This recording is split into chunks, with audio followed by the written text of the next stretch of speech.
Another day has passed us and another controversy again in the world of sports. This time I give you, as we like to call it, the gift that keeps on giving, the WNBA. And this time, Clay Travis fires the $10 million challenge shot again. Heard around the world. That's where we begin a Woosah Wednesday edition of On Cue. Rich Quinones here. Get in early, get in often. Oh my goodness, where do we even begin today? I mean, there's so much to uncork and uncover when you talk about this league, when you talk about what's going on from an economic standpoint, social climate, social standpoint. I mean, the hits just keep on coming with this league, and it's getting bizarre by the minute. It is absolutely just bizarre by the minute. I mean, now you get Clay Travis from OutKick, who basically comes out and calls out the WNBA because of everything that transpired on Sunday with the inclusion t-shirt from the Lynx head coach Cheryl Reeve, which I'll get into in a second. So OutKick founder Clay Travis basically publicly posted an offer to the WNBA. Let's have the Vegas Aces, the league's championship winning team, play a high school state winning boys basketball team. Let's get it going. Let's go. Let's decide it on the floor. $10 million at stake. You beat the boys team, you pocket $10 million. Now, just to put it in perspective, you're talking about estimated revenue, annual revenue from these teams, $33 million, which is a substantial sum of money. Okay? So the Aces are worth right around $300 million. So $10 million prize represents right around 3.3% of the franchise valuation. Now, some people are coming out and they're saying, hold on a second, is this genius? Is this an insult to the league? 24 hours later, radio friggin' silence. Radio silence, not only from Humperdinck, not only from the commissioner, from the league, from all these coaches that have been waxing poetic about this, that. They're all ready to kind of jump in, right? Here we go. You got the coaches who are more than ready to jump in, defend left-wing politics whenever necessary from the Aces themselves, and friggin' radio silence. Radio silence from a league, from the WNBA, that continues to just write its own content, write its own script, can't get out of their own way. It doesn't matter what the hell they decide to do. They are screwed. They are screwed. And now, think about this. Now, all of a sudden, you have on the table the topic of conversation when we get into the trans athletes and this player who plays overseas and whether or not a team should sign her. And I know everyone has their own opinion on this. And again, that's why some of you guys reach out to me and you're like, hey, Q, can we touch a little bit on it? And we did baseball yesterday. We mixed in the trade deadline. We mixed in some NFL. I figure, okay, why not? Let's get into it a little bit on a Wednesday. Let's have a little fun. Let's debate. Let's see where we stand. And again, no right, wrong, indifferent. Doesn't matter. Doesn't matter. Opinions are going to be opinions. And I've got my opinions, and you guys got your opinions. But this was actually asked the other day. There was a comment on the channel. There was a comment on the show, and it was a pretty intelligent comment. It was basically just saying, what did you think of Reeve with the t-shirt and addressing Sophie Cunningham? And I've got a couple thoughts on that.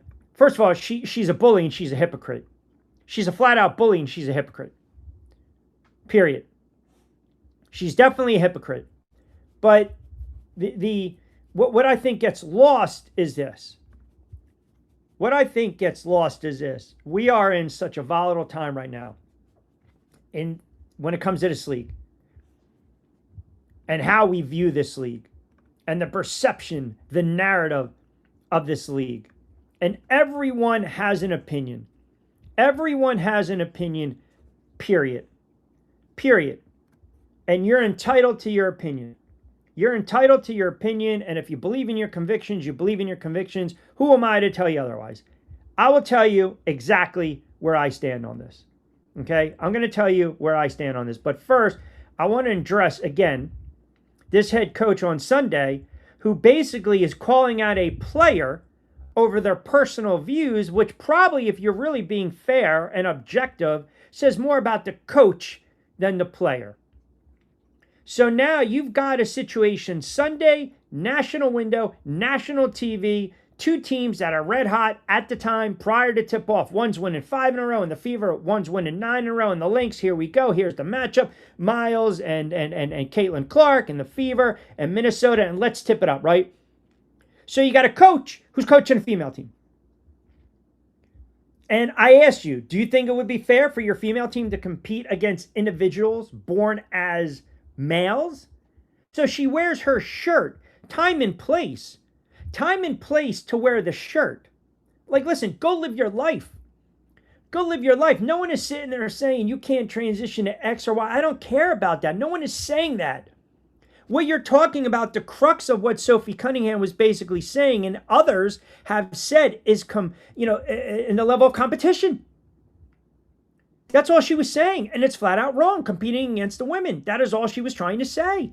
But then the mob comes out, and the coach got a lecture, chastise the player on the sideline prior to the game, knowing it's a huge game, national TV, big spotlight, Sunday afternoon. You're trying to get in her head. You're trying to intimidate her before the opening tip-off. You got to be kidding me with this stuff.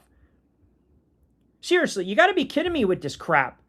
Because we know the networks eat it up. The networks eat it up 100%. 100%. 100%. They eat it up. They want the views, period, man. They want the views. They want the content. They want the controversy. They cannot leave it alone. They can't. They cannot leave it alone until it gets to the point where it's going to cost them. It's going to cost the league. It really is. I don't care what the evaluation is. I don't care what these teams are valued at this moment. I don't even give a damn about the ratings. I don't care about the eyeballs. I don't care about the revenue. You know what's going to happen eventually? Networks will grow tired of this. Eventually, sponsors will go and grow tired of this. They will. They will. Because once in a while, you just want the game to be played. You don't even want to deal with the outside noise. So again, you've got a coach who knows, this frigging coach knows it's a national window. It's a national spotlight. We've already got a league that's extremely divisive. It's extremely inclusive. We got the velvet rope. You're going to pass. I'm not going to let you pass. Are you kidding me? So you wear this shirt and you realize how divisive, and the league doesn't do anything, by the way. You don't care about the league. You don't care about the team. You don't care about your team. You don't care about the players. You don't care about the sponsors. You don't care about the fans. Bottom line, it's all about you. But yet, you have a head coach in Sandy Brondello who makes a off the tongue, kind of remark, right? Seriously, on a slip of the tongue, and she's suspended and painted a monster in the form of a racist. So you decide as a head coach on a Sunday afternoon, national window spotlight, let me take a position that everyone knows we're going to be talking about a couple days later. Everyone knows that CNN, MSNBC, Fox, OutKick, Fox, X, everyone's going to be talking about it. You take a position that you know is going to be polarized, and you know that it's going to be politicized, and you do it. Why? Because it's all about you. And then you try to bully the player. You did. I don't want to hear this. Chastise the player. Have that conversation another time. Have that conversation another time. It's all about an agenda. And you know what's going to friggin' happen? Eventually, the money's going to dry out. And the sponsors are going to say, enough is enough. All we talk about is brand and marketing. Brand and marketing. That's all anyone ever wants to talk about. Brand and marketing. Because that's how we are. Everything is branded, marketing, content-driven, content-driven, content-driven. You got to have your voice out there. You got to have your face out there. You got to either try to cancel someone. You got to be woke. You got to be left. You got to be right. You got to be down the middle. It's turning people off. It is turning people off. And again, live your life. No one is saying don't live your life. Live your life. I'm not even getting into that conversation today. It's not even what we're out, but you got to be fair. And you talk about competitiveness. There wouldn't be competitiveness. The balance of power would shift because it's not competitive. It would not be. So you're all about the brand. Here you go. You're trying to build up this league that's been around for 30 years the best you can. Bring your eyeballs to the sport. Get the fans to buy in. Black, white, yellow, green, straight, gay. It doesn't matter. Let's talk ball. Let's enjoy the product on the floor. They cannot get out of their own way because it's all agenda driven. It doesn't even matter if they turn around and get rid of this commissioner. It doesn't even matter if they bring in people from the NBA. It doesn't really matter because what they're doing, they are alienating. They are alienating a lot of people. A lot of people. It's all driven by the most powerful thing in someone's life and world. It's their friggin' ego. You get clownish people like this coach. And I understand she's a great coach, and I understand she's in the hall, and I understand she's won. I get all that. I'm not talking about the X's and O's. I'm talking about the mindset, where she's coming from. That's not a sincere, genuine place. That is me just pushing my own agenda. Wear it outside, that's fine. Don't wear it at the game you're coaching in because it's a reflection on the league. And you're going to sit there and you're going to try to sell me on the point that, it had nothing to do with the team you were playing, nothing to do with the opponent you were going against, nothing to do with Sophie Cunningham, nothing to do with Caitlin Clark. Are you kidding me? It was all about that. That's bullshit. It was by design. It was absolutely by design. So you have a player come out and they're speaking out against biological males competing in female sports, so everyone's divisive, and you got the rallies and you get the protest. Where's the freaking common sense? Where is the common sense? Did we lose it? Did we lose it? Did we lose common sense? Did we lose sight of everything? I just, for the life of me, I don't get it. I don't get it, period. It makes no sense. There's no friggin' common sense. No one's saying don't live your life. Do whatever you want to do that is making you happy. But you have to think about it from a competitive nature standpoint. And now everyone's talking about this one player who's lighting it up. I mean, do you not think that would draw a competitive advantage? Seriously? There's no common sense anymore. This French trans basketball star, Julie Tetart, she said she wouldn't turn down a WNBA offer. And yet we know there's no stance from the league itself. But the hypocrisy from this head coach, the hypocrisy from this league, it's almost appalling. I mean, they take us for friggin' fools.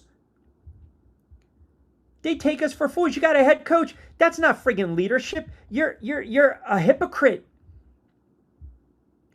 So you want to argue, right? You want to sit there and say, okay, here you go. You got Reeve, you got the WNBA, right? So you're arguing, you're advocating for biological inclusion, right, in female athletics, which contradicts your basic core principle and mission of protecting biological women in sports categories.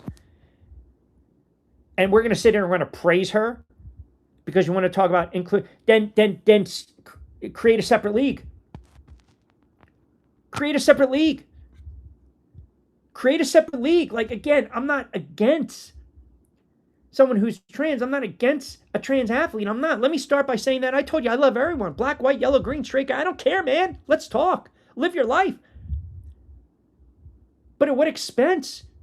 Expense of what? A young woman, a young athlete raises girls? That's not fair to them. That's why they have this league. And I feel bad because inclusion sucks. Divisiveness sucks. It really does. Like, there are so many hurdles that a lot of people have to overcome that they just don't get a fair shake. They don't. They don't get a fair shake. And it's unfortunate. It really is. But I also believe sometimes, it's like self-sabotage in the worst way. I really don't know how else to say it. And what Clay Travis is basically doing, put your money where your friggin' mouth is. Put your money where your mouth is. Period. I don't need a coach sitting there chastising a player because that's really what she was. She was trying to make her point. And the irony is you have a head coach who wore a Trans Kid Belong shirt to troll a player who also got upset whenever men take coaching jobs from women. Does anyone else see the friggin' irony there? Does anyone see the irony? Is it lost in the sauce? I mean, come on. This is utterly ridiculous. You are throwing out the baby with the bathwater. That's all you're doing. That is all they are doing. And I'm telling you, they keep pissing in the wind like this. This league continues to go down this road. Not only will they lose advertisers, broadcasting rights, and fans, I'm telling you right now, the league won't survive over the next 3 to 5 years. It won't. It won't. And they're crickets. Crickets. So Clay Travis comes out and says what he says, and he's offering $10 million. Put your money where your mouth is. He's going to back it up. The league isn't, because they don't have a stance either way. That's the other problem with this league. There's no rhythm or rhyme, which shows once again the lack of leadership. They decided, we're just going to open up Pandora's box. We're opening up Pandora's box, but we don't know how to police anything. We don't know how to police anything, especially you love the silence from the WNBA on the offer. 33% of the team's revenue. Yes. Yep. 100%. Paul chimes in, WNBA teams all have a male team. They scrimmage on off days. 0 trans basketball players are better than women playing. I mean, the competitive, you talk about the competitive, nature, right? I mean, it's just, there's no balance. There's no balance. And again, live your life. Do whatever you want to do, man. Do whatever you want to do. But it's not going to do well in this league. You've tried so hard to get viewership up, to bring in revenue and advertising dollars and try to brand it a certain way. It's a shit show. I can do a better job, commissioner, with this league. You know how fast I would clean this crap up? It is a shit show. There's no rhythm. There's zero rhyme, no continuity. All they're doing is basically letting anyone in the club, man, forget about the velvet rope, forget about paying at the door, forget about it. Just walk in, walk in, walk in. Anthony chimes in, WNBA viewership goes up or down if they allow trans men, because I'll stop watching completely as much as I like CC. And you're entitled to that. You're entitled to that. And I appreciate the opinion. I totally appreciate your opinion. And I think because it's so inclusive, it is turning people off. And now you've got the players, they're getting so tired of answering these questions. That's another thing. You get the friggin' media, the conservative media. I mean, they're all trying to do the I gotcha moment. You listen there, they're not, certain players will not win with a certain fan base, and they will not win when it comes to certain members of the media. And I get it. Everyone wants Caitlin Clark because everyone deems her the face of the league. We've said it on this air. They want her to be bolder. They want her to be more aggressive. They want her to have more definitive convictions, statements, because she can't really sit out these conversations. But to be fair, she has used her voice over the last several years, but it's not to like people's liking at the end of the day. It's not. If you go back to her rookie season, what'd she say? She had a strong statement against influx of hate, harassment, misogyny, racial abuse, right? She's come out and talked about, getting better referees to help control the physicality of the game. She talked about the game that she grew up admiring and wanting to be with it. After the Thomas controversial play that sparked all this ridiculous aftermath, she basically opened up her media availability with a 5-minute monologue that basically said, hey, man, you know what? We're not going to do this. We're not going to do that. We're not going to tolerate the hate. Yeah, it's a physical game. Let's take care of the officials. Firing the cross, the shot across the bow, right? You've got a league that has a chance to defend women's sports, and in every single solitary turn, you got a co-owner, a jackass clown co-owner cursing out 2 teenage girls out courtside because they're supporting Cunningham. You get a league that's dodging the real question, right? So if women's sports aren't for women, who are they for? What are they for? That's the question. That's why Travis did what he did. That's why Clay Travis did what he did, to kind of shut him up. Put a fork in him. So then let's have that conversation. I mean, it's unbelievable. It's absolutely unbelievable. The difference with Billie Jean King and Riggs, that was more like the sexism, right? And plus Riggs was an older guy at the time. Billie Jean King was still young in her prime, right? Hell of a player, right? And you're right. I mean, everyone watched the special, but it's different now. It's totally different. You don't have the news cycle like we do, Paul. You don't have social media like we do. You don't have, back in the day, sure, there were people protesting certain things. There were people protesting war, the Vietnam War. People were protesting certain things. They had their stances. They had their thoughts, especially in that era in the 70s, right? The love, the peace, the happiness, the hippies, everything. But now, 2026, man, it's the Wild Wild West. That's all it is.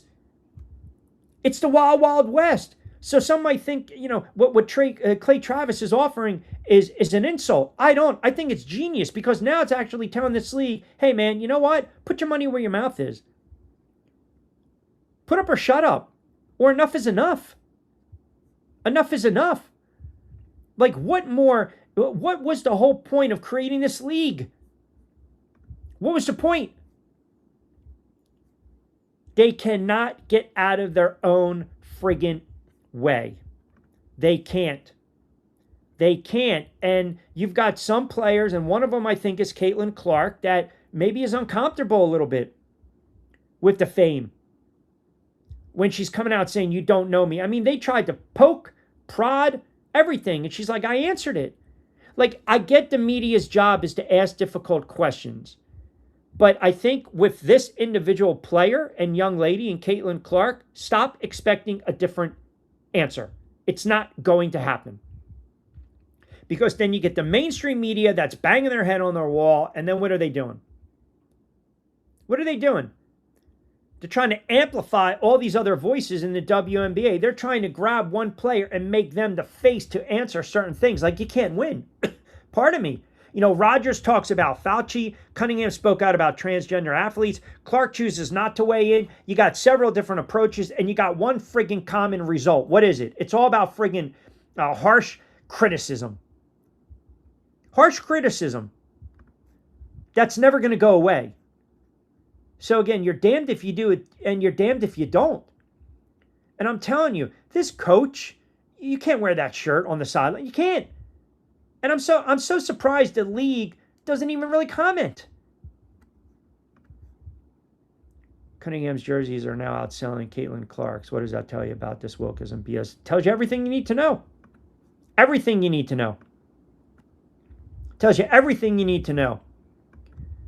Because if you were to poll everyone in this country, I would probably say 75, 80, 85%. No, keep as is.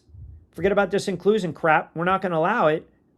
Again, no one's saying don't live your life. That's it. I'm not questioning that. I'm not coming on here today and giving you this, outlandish friggin' take. It's not what I'm doing. But a player's allowed to come out and protect women's sports. That doesn't mean that they're against. That doesn't mean it's divisive. That doesn't mean they're trying to be no, it doesn't. It really doesn't. And this is the one time where I'll disagree with some of you guys when we say all press is good press. I see a couple comments. I don't think so. Because they don't want to turn around, and they don't even want to look at, their protocol, their guidelines, their rule book, if you will. They have no idea what the hell they're doing because it's not written in stone. Now, again, if a team signs this French player, are people going to watch? Are they going to think it's going to be a train wreck? She's dominating her league, or are they going to get turned off? I mean, it's just like I said, there's a place for it. There's a place for it. Like I said, don't call out a player for a personal view. And I'm not calling out a head coach for her personal view. I'm talking about time and place. Time and place. That's all I'm saying. But the league, they'll never step in. Go and compete. Like again, I'm not against trans athletes. Go compete. But at what expense? How is it fair to some of these younger players, these younger women, these ladies born as girls? That's all I'm saying. Raises girls. And I'm sorry that might turn some people off. It's just what I feel. We can debate it. We can have different opinion. But then you have a head coach that sits there with the shirt, and then she's the biggest hypocrite of all. Does anyone else have a problem with that? Like, I want you to listen to this. Tell me, again, if she's coming out and she's talking about, where everyone belongs and inclusion, and then in the same breath Or in another cut, talking about being pissed off because men are taking all the coaching gigs. I mean, I want you to listen to this and tell me what you think. All right, so that was on a Good Game Pod on iHeart, but the hypocrisy is utterly ridiculous. So in one breath, you're wearing a trans kids belong shirt to troll a player. In the same breath and vein, you're getting pissed and upset when men are taking coaching jobs from women. And by the way, don't use the Rooney Rule, because everyone knows the Rooney Rule is a farce. That's why the Rooney Rule for years, it's superficial on so many levels. It really is. It is. And I've talked to minority head coaching candidates about this, because it serves as the quote token interview. It's not genuine. You're going in to take the interview knowing you don't have a friggin' job. Honestly. But you take it to take it because there's only 32 spots available, so you're going to interview. So stop. It's one of the reasons that the Rooney Rule is criticized. It's a farce, okay? JS chimes in, if the WNBA rewrites their bylaws, they can fire, suspend, fine players, staff, GM, owners, etc., who spews their agenda publicly. And it can also be in contracts. It can also be in the player contracts. No one's saying do not have an opinion. No one is saying don't voice your opinion. That's not what we are saying. That's not what we're saying. But again, you're making it to the point where it's beyond inclusive. And I got a problem with it. I'm not against trans athletes. Let me just make that clear. But the competing against the women, I take issue with that. And maybe I'm the only one, but that's my opinion. I don't believe I am. I just don't. And I think this coach decided, national stage, Sunday afternoon, all eyes are going to be on you to wear the shirt. And to try to call out a player that's just defending women's sports. But this is the league. And this is why Clay Travis did what he did. It's exactly why he did what he did. He's basically calling him out. Let's put your money where your mouth is. Then you'll see. I threw this on the YouTube channel. And it's like, trust me, these are not official. These are unofficial. But I threw out there, would a high school champion boys basketball team beat the Aces? And overwhelmingly right now, 83% say, yeah, it would be a rout. You're opening up such a can of worms, man. You really are. And the other head coach is a clown too. Natalie Nakasi saying, on one of her clips, she said men should be allowed in women's sports because she's been attacked for being tall.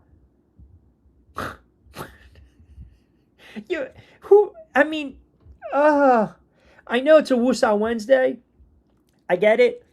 And I don't like to get worked up on a Woosah Wednesday, but come on. Like, what are we doing? Common sense. Does it prevail? PD chimes in, Q, I know as a season ticket holder from many, many years ago, if I was a season ticket holder right now, I would not go to any games. Wow. Okay. Interesting. To each his own, like I said. They're inclusive, then sign former NBA players, let males play. I'm telling you, coaches should adhere to a dress code regulator to a league standard. That, it's an interesting point you brought up, Bob, because this is what this league wants. This league wants you to be expressive and have an opinion when it benefits them as a whole, as an entity. But if you go against that grain, if you go against the salt, like a Cunningham did, then all of a sudden there's going to be backlash. I mean, did you watch that crap the other night? How many times did Angel Reese flare her elbows and foul, constantly foul, and then finger wag and point? No tease, no fouls. Like, they placate who they want to placate. They protect who they want to protect. They tap dance for whoever is playing the music that they want to tap dance for. It is a cluster. It's like waking up inside and deciding, what kind of chaos and havoc can I wreak today? What can I do today? Because there is no line that's drawn in the sand. There's zero accountability, but there is a substantial amount of culpability. They can't get this season done fast enough. They cannot end this season, end it, couple more games, get to the friggin' playoffs, get the hell out of there, done. They cannot get out of their own way. And I don't believe, the more I think about this,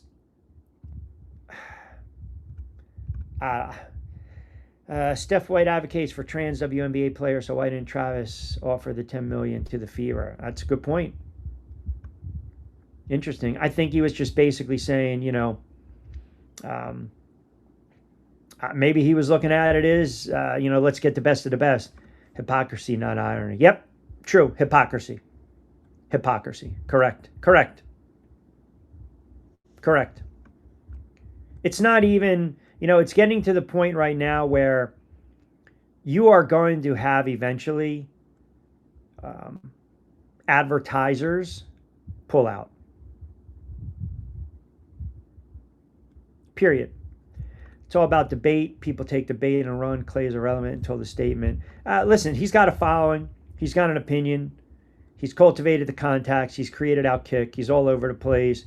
I know why he said what he said. I get it. He's been very against the league and how they run the league, and he's been very pro with some of these other players like a Cunningham, like a Caitlin Clark. But again, it just goes back to what? You keep beating your head up. You keep beating your head against the wall. That's really it is. That's all they're doing. I mean, if you think about it, he knows, right? Because we know what side of the fence he sits on. He hangs his hat, right? So I think it's somewhat genius because now it's shedding a light more on him, and it's also deflecting that light back on the league. Okay, well, if this is what you want, let's do it. I'll give you an opportunity, and I'll give you a payday. That's 3% of what your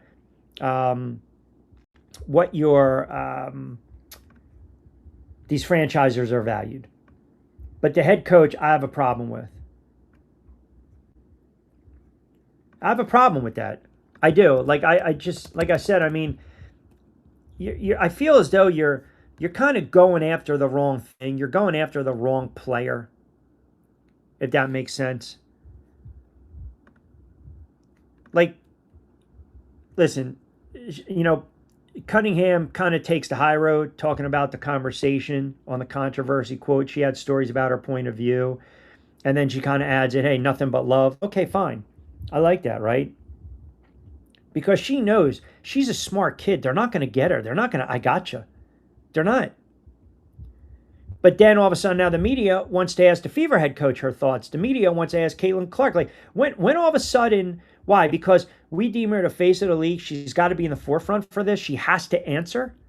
She has to. When you already had a player that basically standing by her remarks. Now I'm hearing, well, Caitlin Clark really should have defended her teammate because her teammate was defending her. No, you know what I think was happening? I think Cunningham believes what she says. She's not afraid of the spotlight, and I think she's putting more of the spotlight on her to take away from the team and Caitlin Clark. That's what I think she's doing. She's a foxhole person. You want her in the foxhole with you.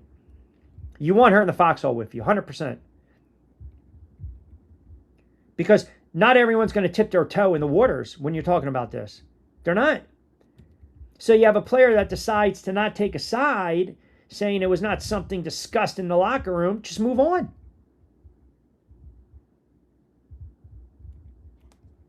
I don't know. And I don't want to hear, as Mike chimes in on X, they both wanted to do a face-to-face. Well, maybe that was a mistake because you knew that the camera was going to be on you. I don't know. I don't think it's genius, and I don't think it was a marketing ploy. And the fact that the coach wore the shirt, and then hypocrisy. This league is just circling down the drain. They really are. They are circling down the drain. You cannot expect every single solitary player, okay, that wears a jersey to think like every other player. It's just not going to happen. They're humans. They have their own views. They have their own stances. It doesn't make them bad people. It doesn't make it right or wrong. You're allowed to have a player voice their opinion. But every time a player does that, they are getting attacked.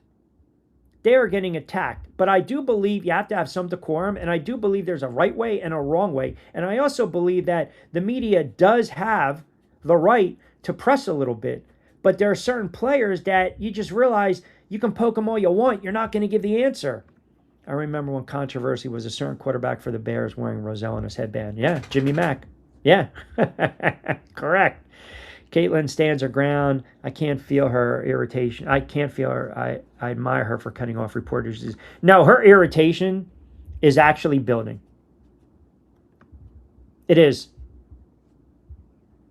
You can tell it's getting to the point where enough is enough. She's drained. She's drained. She's drained. So, to be fair, for those that sit there and say she needs to speak, then recognize she's the face of the league. Why does she need to speak and no other player? For those that always sit there and say she's not the face of the league, she's not even the best player on the team. Oh, by the way, she won Player of the Week again. She's not even an MVP. Oh, by the way, her odds went up a little bit too. If you're going to say all that, then you can't get on her for saying, for not speaking. Can't have it both ways. Sorry, it doesn't cut like that. It just doesn't. 80% of the country do not want men in women's sports. I would love to know what the percentage of LGBTQ paying fans are. I couldn't even answer that. I could not even answer that. I believe, too, sometimes, because it is human, you can tell if people really have an opinion, and you can tell if people have strong convictions in what they believe in. They will stand up for what they believe is right, wrong, or indifferent. But I also believe there are weak-minded individuals out there that will go along to get along, if that answers your question, where they don't want to disrupt the apple cart. They don't. They don't want to go against the grain because they know if they do that, they're going to be an outcast. Nobody will watch if that man signs with any team. Simple. People are going to watch. And I'm going to tell you why people are going to watch. I equated this to the car crash, the train wreck analogy. You guys are driving along Parkway, Expressway, major routes, back roads, whatever, countryside, enjoying a Saturday afternoon. You start to see the lights, the sirens, boom. You start to see the detour signs, you start to see the markers on the road, and you got a car crash. You got a car crash. We are humans. We are wired a different way. Like show of hands. Show of hands. How many times have you seen a fender bender, let alone a wreck, and what have you done? You've slowed down to watch it. We are wired that way. We are wired like there's no disputing that, folks. There's no debating that. If they sign this girl, if they sign this player, I got news for you. People are going to. In fact, they might get, as crazy as it sounds, you might get more eyeballs. As crazy as that sounds, you might get more eyeballs because they want to see. They want to see what the fuss is all about. And I'm not trying to make light of it, but people have a morbid sense of curiosity. So they're seeing this player that's playing in France or wherever at 21 and 10. Get her on the floor. Reese was trying to get into Sophie's head before the game. Caitlin would have told her later, not on my professional time. Yeah, I mean, but here's the other thing. Remember, the networks know what's going on. They got spotters all over the place. These are not singular camera shoots. These are multi-camera shoots. Multiple cameras, right? Multiple. So they knew exactly where this head coach was going to be. They knew she's walking over to Cunningham. Cunningham's walking over to her. I guarantee there was something said prior to PR-wise. Address it. Get it on camera. Kumbaya. But I believe time and place. And your point, I do think this coach was trying to get in her head. This coach knew the camera was going to be on her. This coach knew the gravity, the magnitude of this game. 12 o'clock tip-off, 1 o'clock tip-off, Sunday. Here you go, national TV, big-time audience, 9 straight by the Lynx, 5 straight by Fever. Here we go. Let's see if they're going to step up in class and competition. Oh, by the way, Rookie of the Year, MVP candidates alike, all over the place, multiple All-Stars, but I'm going to steal the spotlight. I'm going to steal the spotlight because it's all about ego. It's all about ego. So I'm going to pull this young lady aside and I'm going to spew, I'm going to wax how I think it is. Someone needs to pull this coach aside. Oh, by the way, you coach a female team. So do you think it would be fair for your female team to compete against an individual born as a male? Like, what are you trying to prove? Then go and sign this player. Go ahead. Put your money where your mouth is. Double down. And it's not about anti this, anti that. It's talking about competition. That's what we're talking about. In a league that builds itself as competitive, which at times it's not. In a league that builds itself as having really great talent, which at times it does not. So the coach decides to wear their shirt on the sidelines.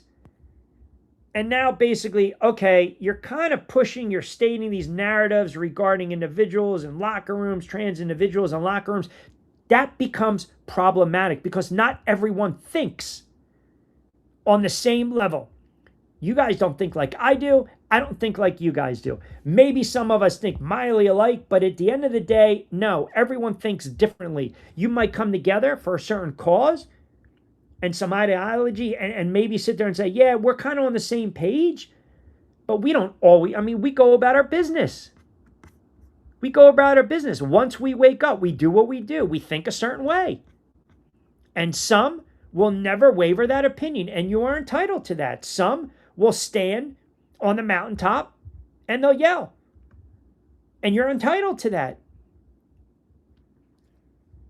But again, they are just, my God, what are we doing?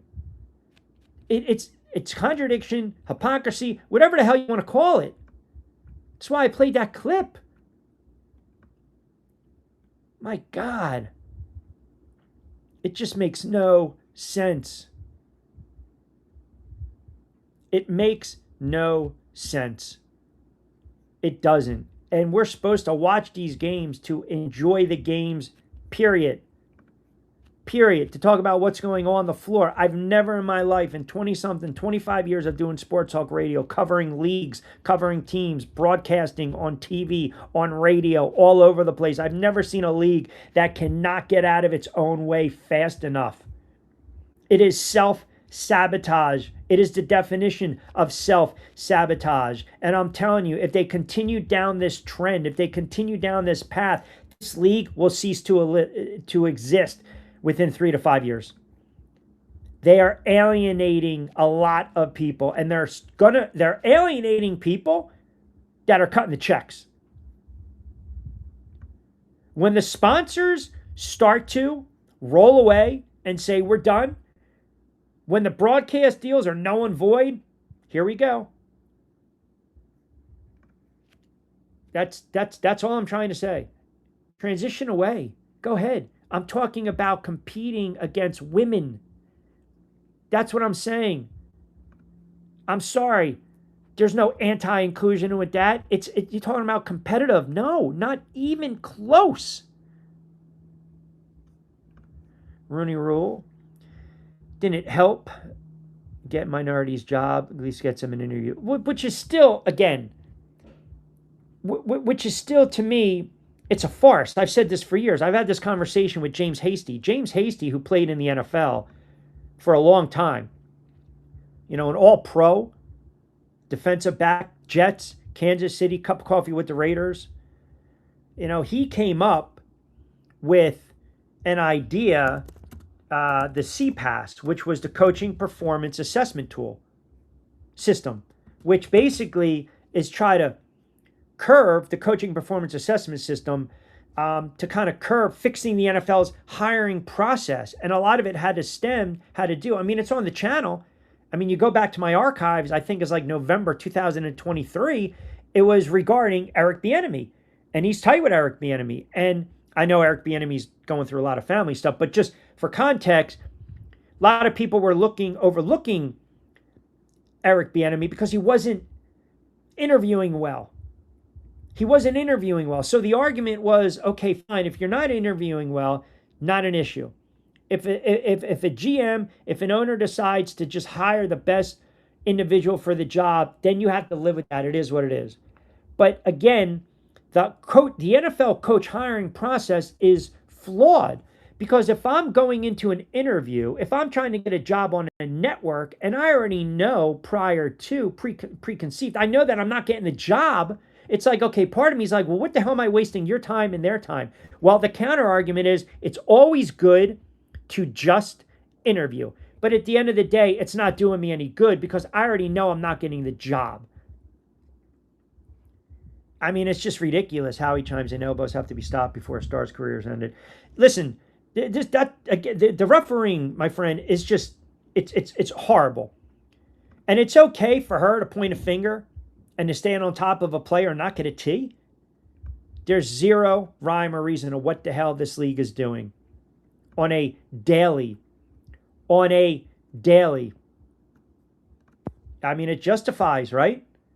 She's getting the call. She's getting protected. Yeah. And oh, by the way, because the coach had a slip of a tongue, okay, period, slip of a tongue, period, she gets suspended and she's paid at a racist. I mean, you just can't make this up. You cannot make this up.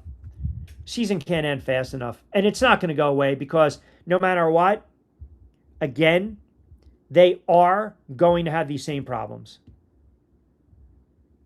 They're going to have these same problems. It doesn't matter who you hire. No one's going to be happy. It doesn't matter what you do the officiating. No one's going to be happy. And again, it doesn't matter, what player you bring and what player you don't. There's always going to be criticism. That's exactly what he's doing. He's calling them out to prove his point, to show them how foolish and lack thereof common sense they have. It's exactly what he's doing. And I don't know who would watch and who wouldn't. Total Strange chimes in. Always good to hear from you. Cece shouldn't be forced to say anything that she doesn't want to. Well, here's the problem with that. I agree if you on face value. Here's the problem. In one breath, in one vein, the critics will come out and say, if you are the face of X, Y, and Z, then guess what? I've got to tag you with being the face of X, Y, and Z, which means you've got to be an expert on X, Y, and Z, which is, to your point, ludicrous, foolish, makes zero sense. I agree with you.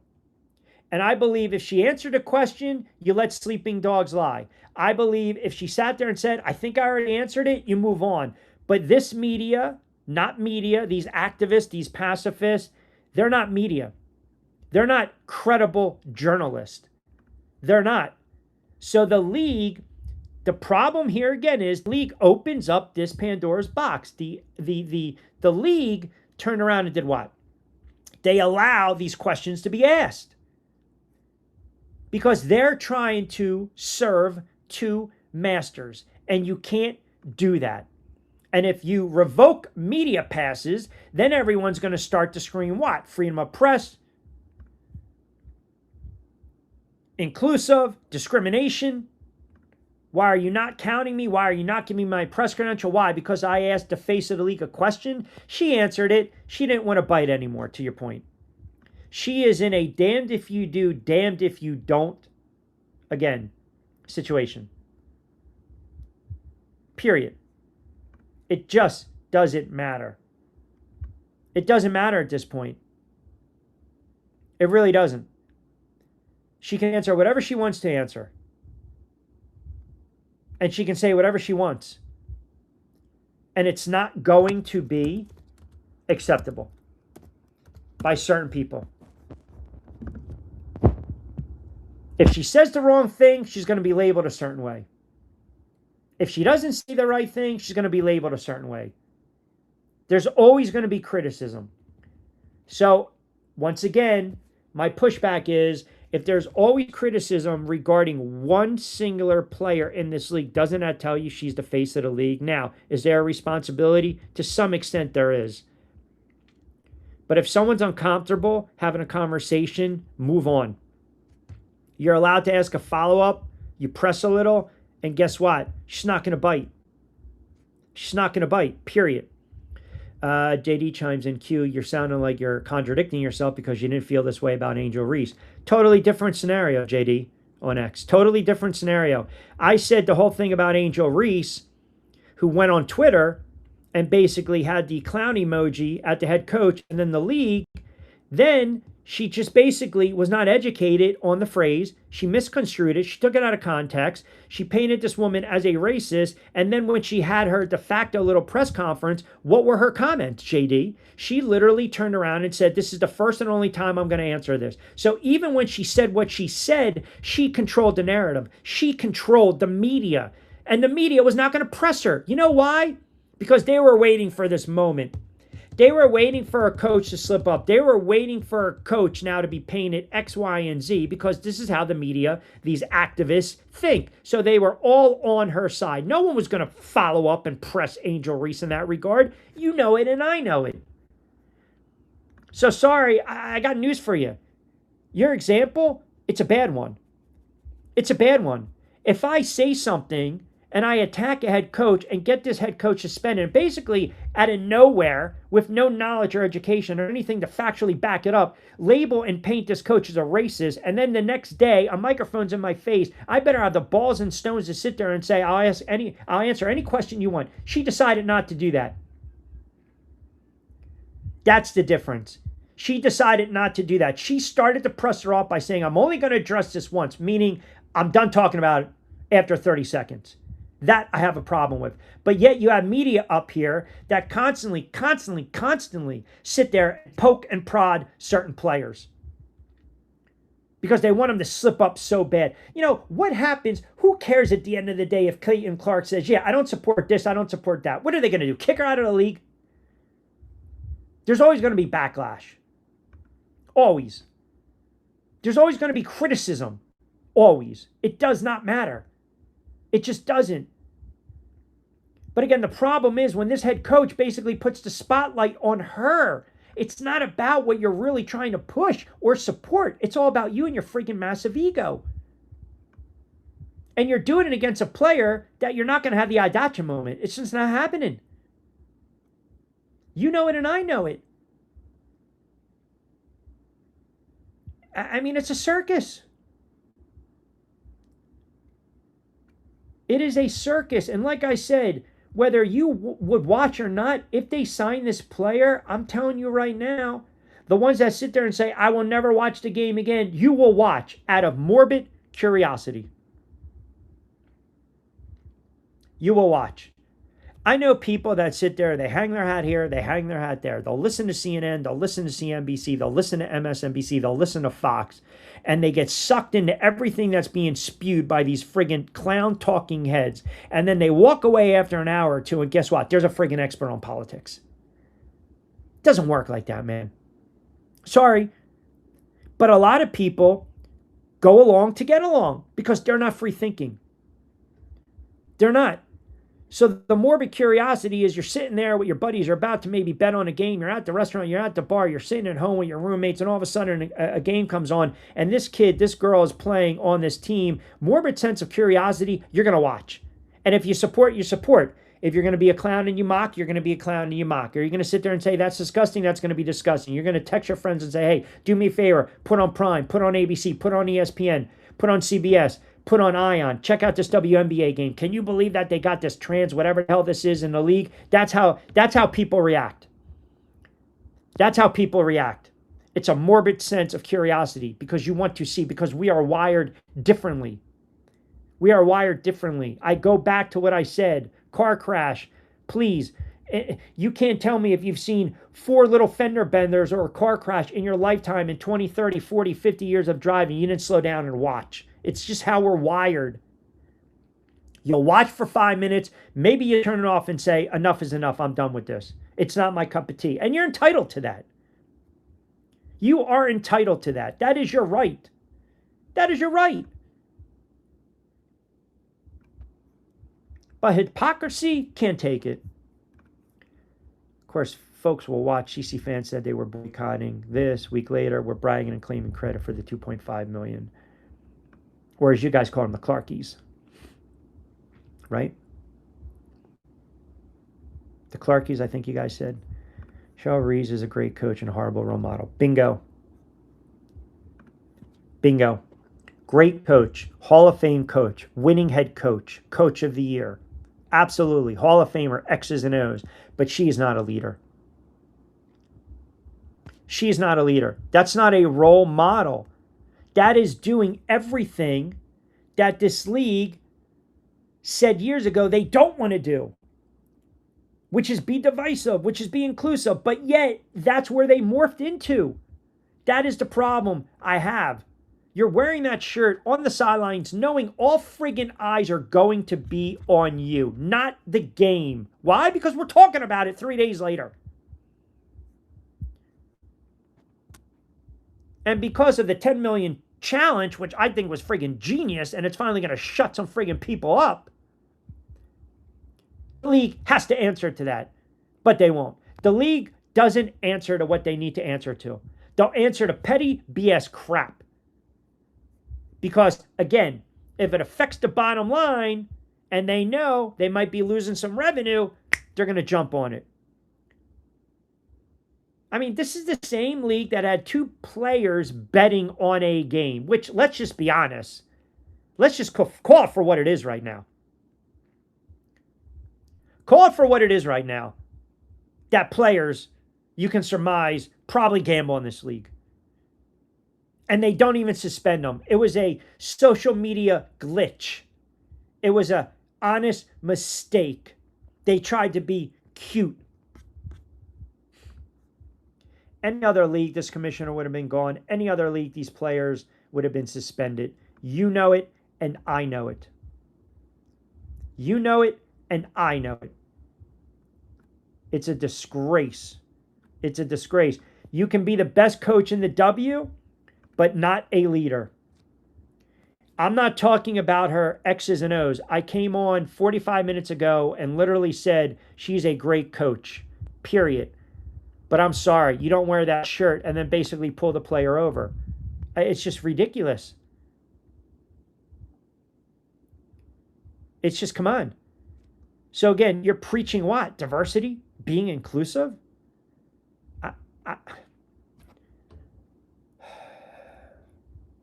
You can't preach diversity and then being inclusive. Inclusive is inclusive. Either you're in or out.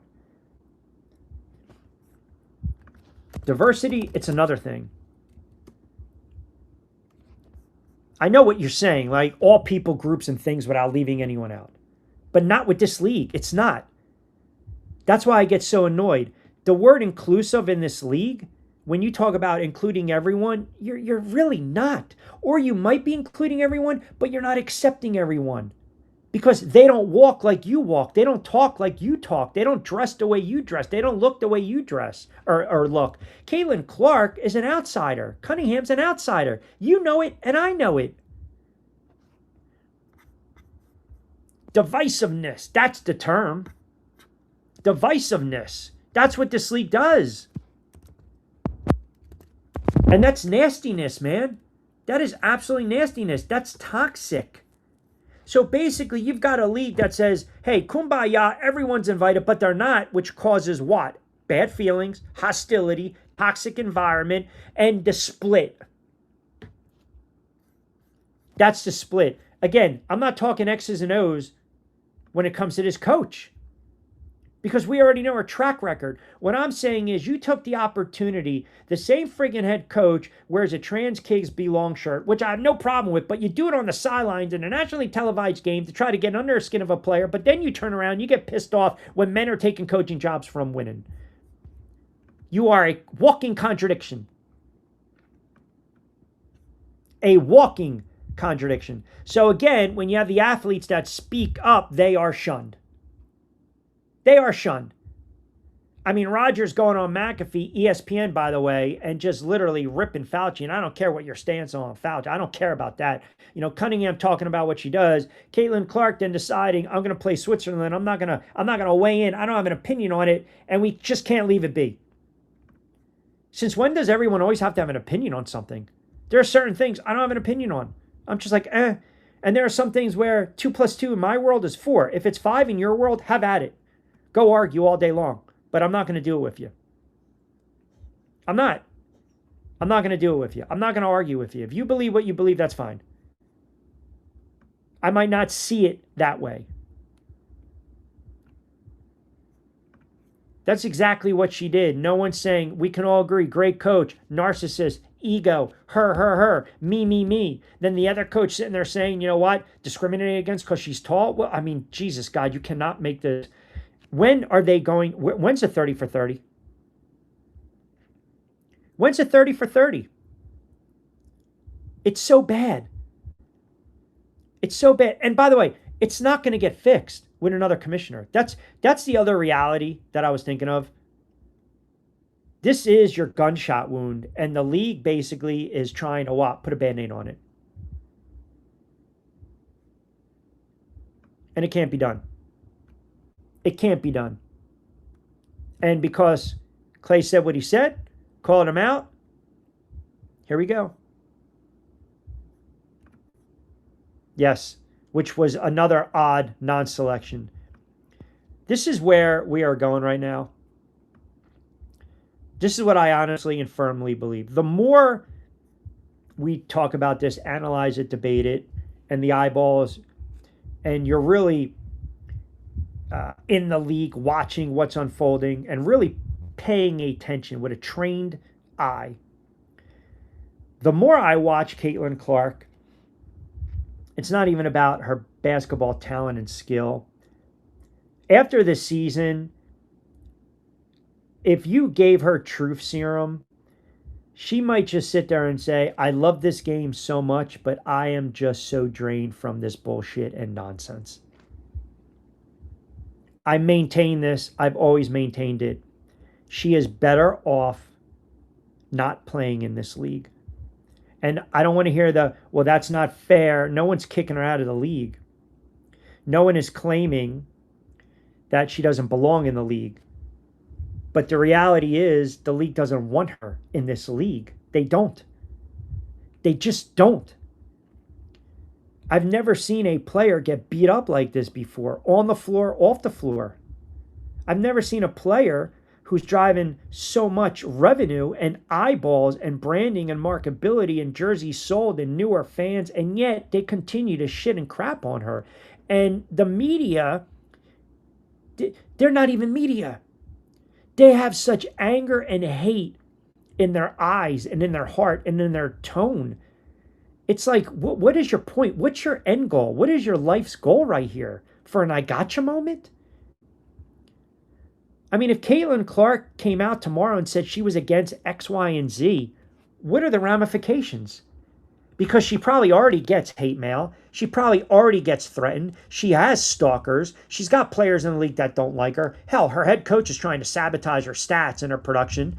The referees don't call anything in her favor. At this point, what the hell difference does it make? No one is forcing a view on anyone. No one is saying you have to believe this. I told you what I believe. I told you my opinion, and that's it. I let it go. I let it go. But this league, it's not a clean league, right? It's beyond dirty. It's not a league that really pleases itself. It's not a league that really is looking out for the player's best interest. They're just not. I've never in my life have seen a league give itself L's like the WNBA. Michael, I've said it over and over and over. Every time you blink and it's like, wow. It just can't get out of their own way. That's why it does not matter who you bring in as a commissioner. But I'm telling you, I got hammered for saying this. This was 3-4 weeks ago. You're getting to the point where some of these players might turn around and just say, I don't want to deal with this anymore. I don't want to deal with it anymore.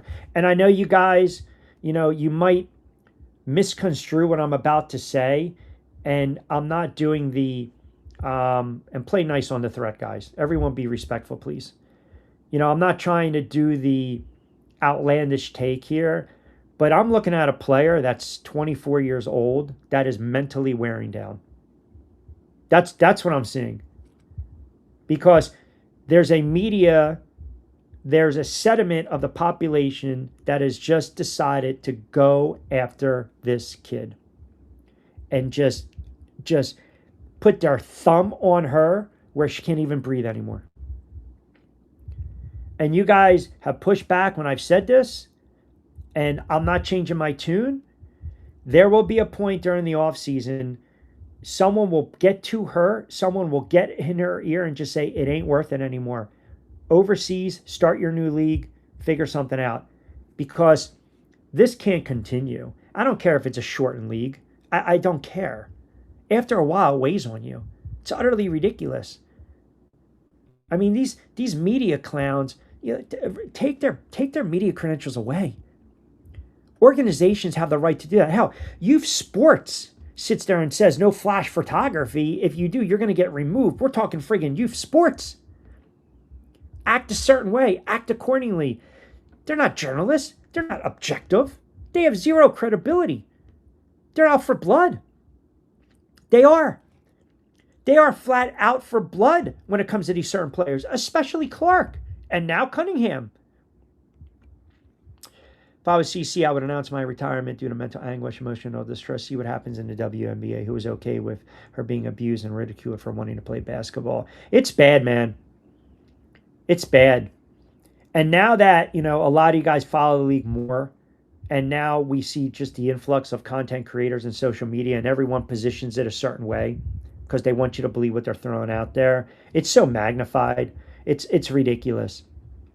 I mean, if I was that age and I can go somewhere else and play, and I got these contracts and I'm making millions, I'm the type of person I would say, you know what? Frig you. I'm not dealing with this shit. And at this point, I don't care what anyone thinks. Someone can sit there and say, Rich Quinones is too soft. He took his ball and go home. No, man, my life is too short for this nonsense.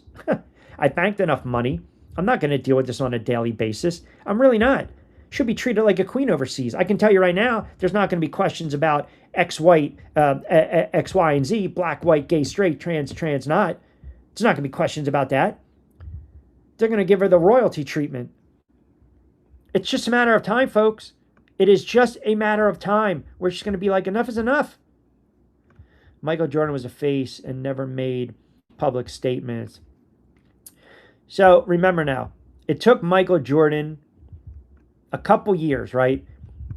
And Michael Jordan, I think, was kind of a different cloth, cut from a different cloth. But you also have to remember, you're talking about 30, 40 something odd years ago. It was a different time. It was a different time with the NBA. They were worried about just surviving. They were worried about staying afloat. They were worried about eyeballs and ratings, and they were getting it when Magic and Bird came into the league.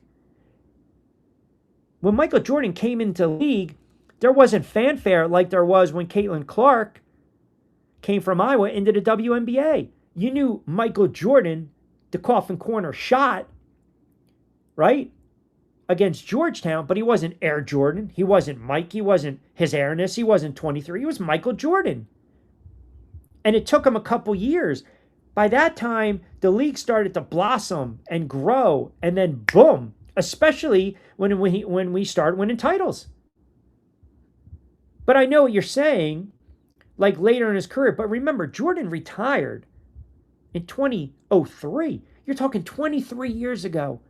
Even when he retired the first time around, 98, social media beyond its infancy. Beyond. I think we had electric mail, email. You had no idea what it was. Remember, you had CompuServe. You had to wait for someone in the house to hang up the phone, or you got that try to get online. AOL, let me dial you up. It would take like 25 minutes. You sit there and have like 5 cups of coffee. We're at a different time. And it's not as pronounced in our face. Remember, everyone now, everyone's got to have the I gotcha. Everyone's got to have the I gotcha. It's all clicks, clicks, clicks, clicks, clicks. That's it. And Michael Jordan spoke on what Michael Jordan wanted to speak with, because at that time he was making the league so much money through the branding, the shoes, the apparel, everything, and they were winning. You know, he can kind of pick and choose. And also think about it. It's a little different. The media was different back then. That is the main thing. They all wanted to buddy with Michael Jordan. Nobody wants to buddy with Caitlin Clark in this media. They don't. They don't. I haven't read one good piece, positive piece written about this kid. It's just hit piece after a hit piece after a hit piece. Like that jackass from USA Today that almost doubled down. Oh my God, if Caitlin Clark continues to flop, it's going to put black players at risk. What? Like, I can't. I just can't. I'm telling you, man. I can't.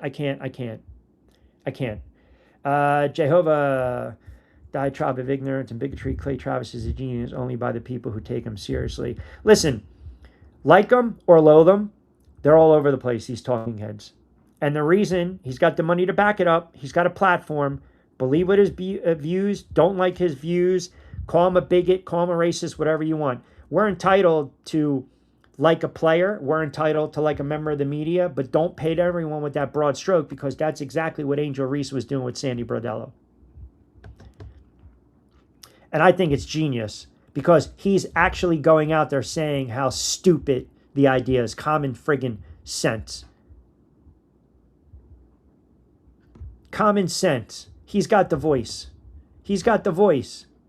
Again, whether you hang your hat here or not, it's politics, race, religion, social, beliefs. It will always filter into sports, which sucks, because you just want to talk sports, but sometimes we can't talk sports. We do have to talk about certain topics that are taboo to some. And I had a problem with that coach wearing that shirt in that situation. And that's just my opinion. And then basically trying to chastise the player who's not going to throw the coach under the bus. And then the league picking and choosing when it comes to a suspension standpoint. Why not? Hold on a second. How come they're so quick to suspend Brondello, but they don't suspend this coach? Why? Because that would go against everything that they, quote, believe in. There's a problem with that. There is a problem with that. You can't cut it both ways, period. Bingo. Totally different now. Totally different now. You're talking about the 90s and we're talking 30-something odd years ago. Totally agree with you. And the way social media is, I mean, we're just handing out press credentials to anyone. I think the WNBA will be better off when the new fans leave and the money goes back down. This attention is overwhelming for the league and these players. But they bring it on themselves. A lot of it is self-sabotage. When the money starts drying out and the advertisers decide we don't want to support that product anymore, then it's a different animal. It really is. It is a different animal. And like I said, we all have different opinions, right? We are entitled to our opinions. We can debate it intelligently. I know when you talk, or when I come on the air and I have these conversations, these shows, these topics, some might sit there and it might be taboo. And I'm not trying to do anything taboo. I'm not trying to turn anyone off. I'm just trying to give you an alternative viewpoint, an opinion. And maybe because a lot of you guys have taken the time that are constantly commenting in, okay? And also what? You're saying to me, Q, what's your thought on this? What's your thought? Can we talk about this? Can you bring it up during the week? Okay, so that's what we're doing. We're having a conversation. Everyone's entitled to their opinion. As I always say, just be respectful. I know sometimes it's hard because politics, race, religion, the conversation of trans athlete, these are sensitive topics to some people. They're sensitive. They are, at times, they can be very passionate arguments, debates, but make no mistake about it. My only, gripe It's not against anyone. If you are a male and you want to become a female, have at it. Live your friggin' life. Go ahead. Don't get it twisted. Don't misconstrue. But when it comes to competition and playing in women's sports, I think then all of a sudden the balance of power, the competitiveness, the basis for why you have this league, it's thrown out the window. It's thrown out the window. That's all I'm saying. That's all I really was trying to say, period. Paul says, great start to the week with your shows, excellent content and takes. I appreciate it, Paul. Thank you. Everyone's entitled to their own opinion. Bob says, I think the Fever PR team told reporters that they were only allowed to ask basketball questions. Go check out Sophie's last press interview. Well, the PR shot down, if you recall. Let's talk about basketball. Right? Let's talk about basketball. But it doesn't matter because they're still going to be out there, road trips. They're still going to be available, right? So people, again, are going to, have their own agenda. That's all. They're going to have their own agenda. So we should, when I say, look, people don't have to accept what I say. You don't have to accept what your family says. You don't have to accept what your spouse says. You don't have to accept what your friends say. You can forge and formulate and come to your own conclusion. You can have your own opinion. You can stand by it. You can deviate. You're entitled to change your stance on things. I told you for years, man, I was so adamant about Pete Rose not getting in the Hall of Fame. And then I changed my stance. And I stated why so many times. But I think also, no one is ever going to be fully happy or content or satisfied with certain answers. They just won't. They just won't. They will never be satisfied with certain answers because it doesn't fit the script to them. It doesn't fit their narrative, their agenda. Okay? That is a problem. I got a call out on this comment. I would like to point out people upset about CC answer are bigots. Based on what? I mean, I'm not a really fan of that comment. Nobody but Clarkies painted Sandy as a racist. That's not even remotely true and accurate. Come on, man. You got to be fair here. I'll take the opinion. I'll take I'll take the comment. I'll post it up. But let's be fair. Let's be objective here. She said what she said. It was a slip in the tongue. She wasn't born here. She wasn't raised here. And the fact that she got suspended showed that the league protects players, period. The species term, we can debate and argue that another day, okay? But then Angel Reese does what she does, and she painted this woman as a racist. Now that's her rep now. That's how everyone looks at this woman. Trust me, you go on social media enough, you go on Reddit enough, you listen to some of these channels enough, this is where everyone comes down and says, you know what, good for her for standing up for what? Because the woman questioned a call, said she was a protected player and used the term species, which I've never heard, by the way. After I learned about it, I was like, oh, I'll take it as a badge of honor. And then you watch last night or the other night, she's throwing elbows left and right. She's doing what exactly other players have done and gotten teased for, doing this, standing over a player. Where's the sportsmanship? Are we trying to don't even get me started on the Barbie crap, but come on. Stop. That's not accurate, man. With all due respect, it's just not accurate. I think there's a selective, reasoning when it comes to how some of these players are handled, how some of these players are treated by the media, by the fan base, by their teammates, by the opposition, by the coaches, by the league, on and off. And eventually, players will make a decision. If they grow tired of it, then they grow tired of it. It doesn't mean they're thin-skinned. They're just tired of the nonsense. They're tired of the antics. They don't want to deal with it anymore. No player should be above reproach, okay?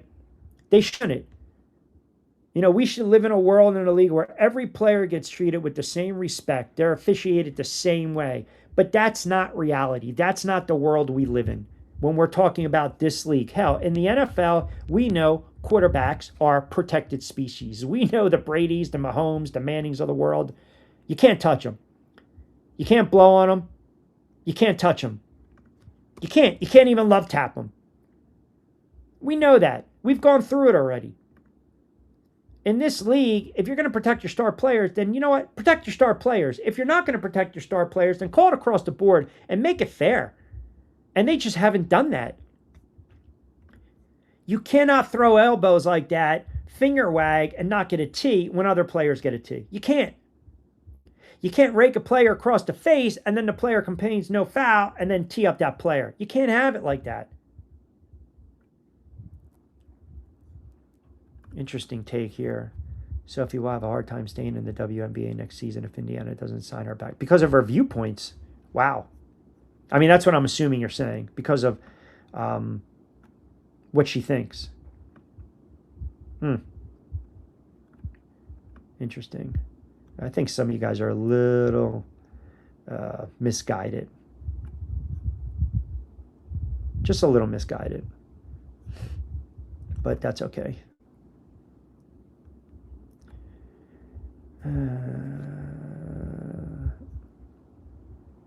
No, that's not true. Media goes after a lot of players. They just pick and choose. They pick and choose, period. That's all they do. And that's a problem. They're not really media. Some media want to be friends with players. Some media, they know that if they say something disparaging or in a negative light, they're not going to get a soundbite. They're not going to have an opportunity to what? To interview them. So they're playing a different game. That's all. They're playing a different game. Maybe the powers that be think the old, there's no such thing as bad publicity is correct. The more clicks, the better. Correct. But I think in this case, there's that fine line. There's a fine line. And I think, again, right. There's no such thing as bad publicity. But this league, I mean, from a PR standpoint, let's call it for what it is. I mean, they're ill-equipped. They're ill-equipped. I think Michael brought it up. I've never seen a league hand out so many L's. They're constantly losing. Now, you might be winning in other realms, right, in situations, but ultimately, once you start, again, to, when revenue dollars start to bleed out, you're in trouble. Q, always enjoying your show. Excellent takes. There's nothing wrong with being disappointed that Caitlin Clark didn't say the simple truth. Quote, men don't belong in women's sports. End quote. Loving your show and your passion. That's a T in Summers Point. Appreciate that. That's mainstream sports media. They want to gaslight everyone. Because they're not really members of the media. They're just not. You get a phone, you get video, create a blog. I mean, I was credentialed media for years in baseball, in the NFL, in the NBA. I was covering games. I've been doing this a while. Like, if I just started out and I'm in my 20s, I create a channel. Maybe I'm buying a little airtime on a small AM station. Maybe I'm posting stuff and I get my first little media pass, right? You got to figure out, do I want to placate or do I want to go after these guys? And I think a lot of times these younger, reporters, journalists, they won't do that because they know clicks are important. They know views and engagement are important because if they don't get it, they're not going to have a job. I'm at the point, I don't care. You watch, you watch. You don't, you don't. That's okay. To each his own. No harm, no foul, man. Ashley chimes in. Do you think that one of the trans players will come to the WNBA? I don't know. I mean, there's buzz now with this French player. There's buzz. There's absolute buzz. Now, here's the other question. The WNBA, their stance, they don't really have a stance. That's the problem. That's why you sit there and say you can't really take this league serious because they're in this intense national debate. And that's exactly what it is. It's a debate regarding inclusion of transgender athletes in women's sports. And it got to the point after ESPN does the piece on Sophie Cunningham when she spoke out against transgender women competing in the league, which again, I don't have a problem with it. I think it's common sense. Just my opinion. Period. Just my opinion. So now you have this French player that's dominating in her league and came out and said, hey, won't say no to an opportunity to play. Now, does a franchise sign her? Do they? Because you can't tell me there might not be backlash. There will be backlash. Do they sign said player and not worry about the ramifications? I can't see, let's just say an arena sits 15,000. I can't see 15,000 boycotting a game. I just can't see that. I mean, I'm not, and by the way, I'm not comparing, don't misconstrue, please, or take out of context what I'm about to say, because it's apples and friggin' oranges. It's beyond apples and oranges. But I remember covering the Eagles when Michael Vick got released from jail after all the dogfighting thing. And I was on the air in Delaware, Fox Sports affiliate, every day, Monday to Friday drive time. And there was buzz that the Eagles were looking to sign Michael Vick. And again, these are apples and friggin' oranges. And I would get call after call after call from die-hard Eagles fans. If they sign Michael Vick and that dog fighter, that dog kid, there's no way I'm ever going to watch an Eagles game. I will burn jerseys. I will never go to a game. I will rip up my tickets. Forget about PSLs. I will never support the Philadelphia Eagles again. So what happens?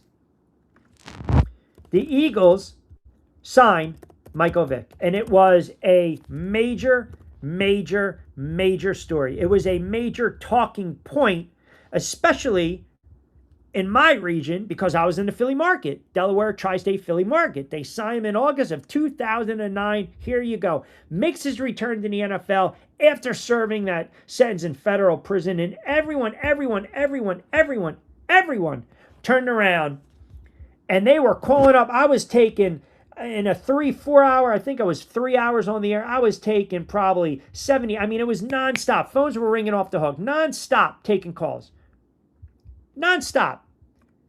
And I understood where people were coming from. I totally understood it. And I would try to play devil's advocate and said, I don't like it. I think it's disgusting. I don't agree with it. He served his debt to society. Let's see what happens. And my argument was, for everyone calling up today saying they will never support the Eagles, they will never watch the NFL, they will never buy a jersey, my whole argument was the first time he throws a touchdown pass or scrambles for 30 yards and gets in the end zone or keep a drive alive, you are going to cheer. And folks, as God is my witness, guess what? That's exactly what happened. We are very, as fans, quick to blow up, but then forget. So I say all that for Ashley's question, that maybe there's an uproar, but for how long does it last?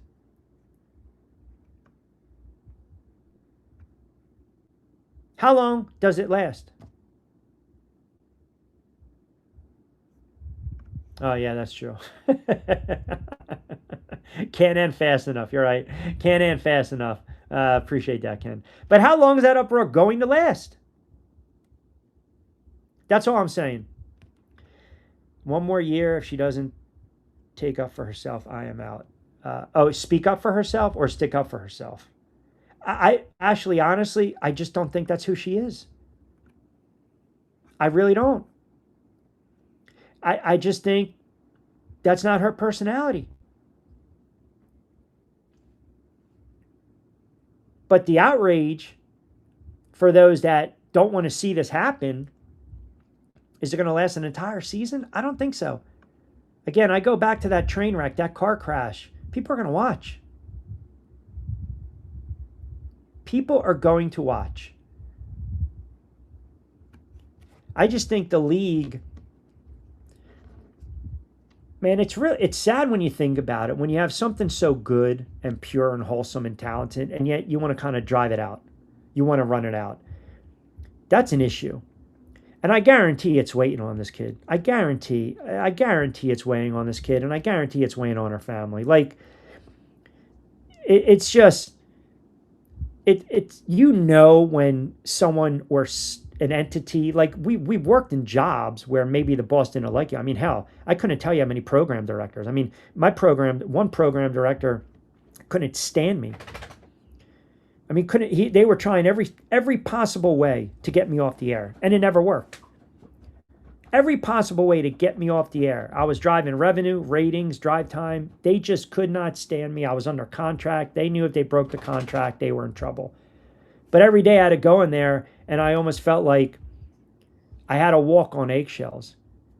But once the microphone came on, I never really thought twice about it. I was just kind of going about my business. But I feel as though that they are setting out to break. I mean, maybe that's too harsh of a word. The player, her spirit, no matter what she does on the floor. It doesn't matter. She can win MVP, she can win a championship. And the first question after they pop the champagne, they hoist a trophy, there's going to be that pacifist reporter out there that says, what's your stance on trans athletes? Or you get to, how do you feel after winning the championship? Which might be worse. How do you think I feel? Shitty? I just won a championship. I just think they're going out of their way. That's why I hearken back to what I said a month ago. Get the hell out of this league and start your own league. It's too toxic. It's too toxic. They don't want you to succeed. They don't want you to succeed. They don't. They will go out of your way to break you. They will go out of your way to basically sit there and say, no, no, no, you will never, ever, ever succeed. It's not happening on our watch. She needs to tell the Fever she wants a 4-year epic deal, which she's going to be in line for, and be acknowledged as the leader of the team. Man, I agree, but I don't see that happening. It's fascinating when you think about it, because you've got good players. I think we always talk about it. There's some good talent in this league, but I think you also have to decide your mental state, your health. Is it worth it? Is it worth it? By the way, Serpico, I got to throw it out there. Great movie. You talk about outcast Frank Serpico, right? Come on, we know. You're going undercover. We know. Guys cannot be there to help you out. Great movie. Pacino was brilliant. I do. I make outlandish claims as well. Oh, all right. I don't know what my outlandish claim was today. I think I'm being pretty fair and opinionated. I think I'm being objective. I don't know what my... Oh, you mean my CC or the league will fold in 3 to 5 years? Is that outlandish? I don't know. Let me know my outlandish claim.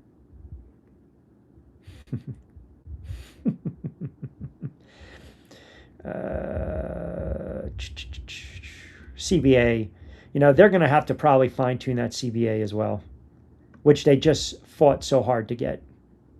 That's another thing, right? Man, you guys, I knew today was going to be a little chippy day.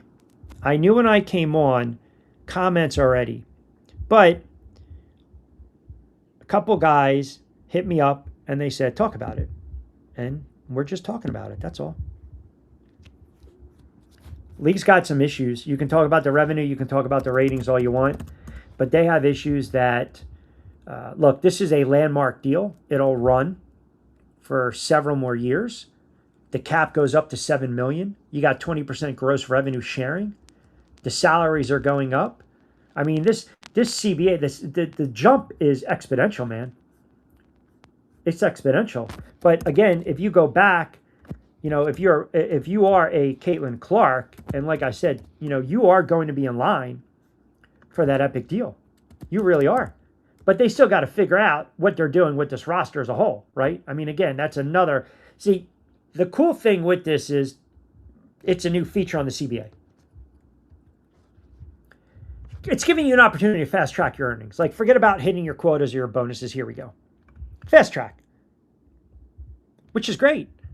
Because if you achieve all these honors, then you trigger the clause. Boom, you get the criteria, and then it kicks in. I think it's fantastic, but the downside, the pushback was also when you have this coach that probably won't allow her to pad some stats.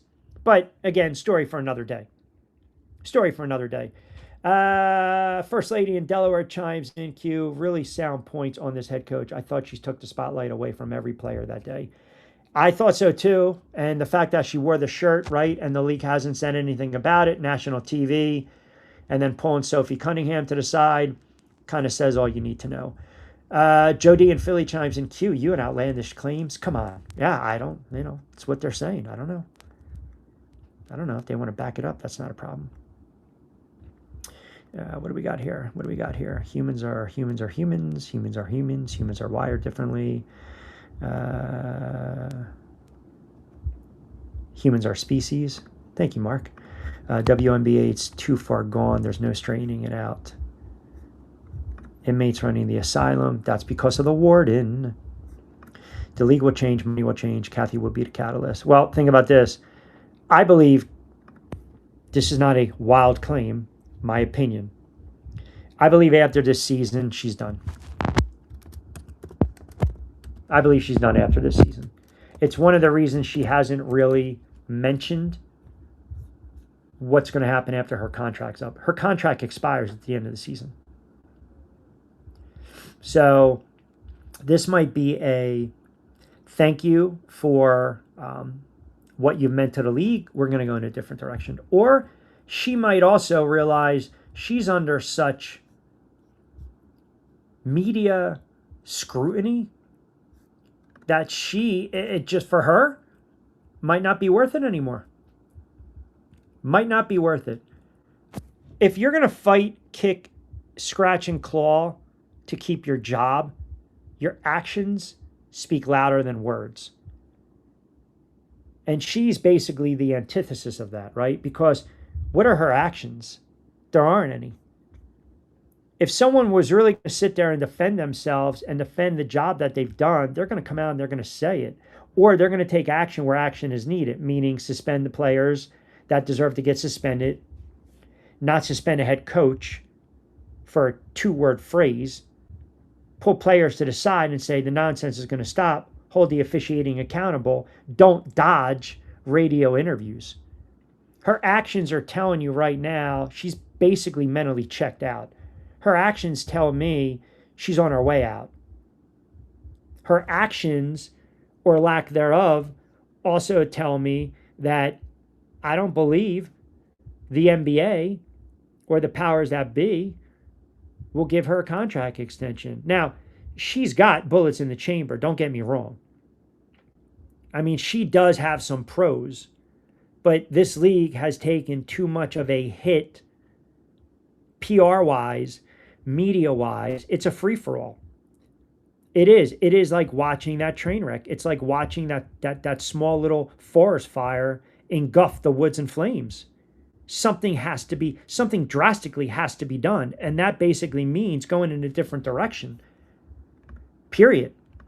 Going in a different direction. Like, Hart, stop. She's constantly deflecting all of these questions regarding her contract because people want to know, like, if you're going to continue to lead the WNBA, then nothing's going to get fixed. I believe she'll finish out the season, but there's pressure that's mounting continuous. And the league spokespersons, right? Those that actually, again, the shareholders, the ones that have stake in the league, they'll sit there and say, well, we're happy about X and Y, but we're pissed off about A, B, and C. And A, B, and C holds a lot more weight than X, Y, and Y. At the end of the day, you can sit there and say, well, on value, the league's gone up exponentially. But cause and effect, because of what she hasn't been able to do, that's going to hurt the league long-term financially. Period. It's going to hurt the long-term. It's going to hurt the league financially long-term. It really is. She's got zero leadership. She doesn't know how to handle players. She doesn't know how to handle the league. She doesn't know how to handle player relations. And the other thing is, from a PR standpoint, from a public imaging standoff, every marketing choice she friggin' signs off on, i.e. the 30th year anniversary poster, she's missed the mark. Players don't respect her, and she doesn't respect the players. And the other thing that bugs the hell out of me is she did not suspend Paige and Angel Reese for the gambling. She didn't. That was a major, major talking point over the last couple weeks, man. And then you have a game that the officiating was horrible, and 5 hours later, something has to give. And whether they tell her we're not going to, fire you, but we're not going to extend your contract. What does that tell you, right? Advertising dollars, revenue dollars, watch the pressure. The league, the media, and the players are all complicit in ruining this league. Yeah, I think, I think there are some that want to see the league thrive and support the league and try to be positive about it. But I think they are, they're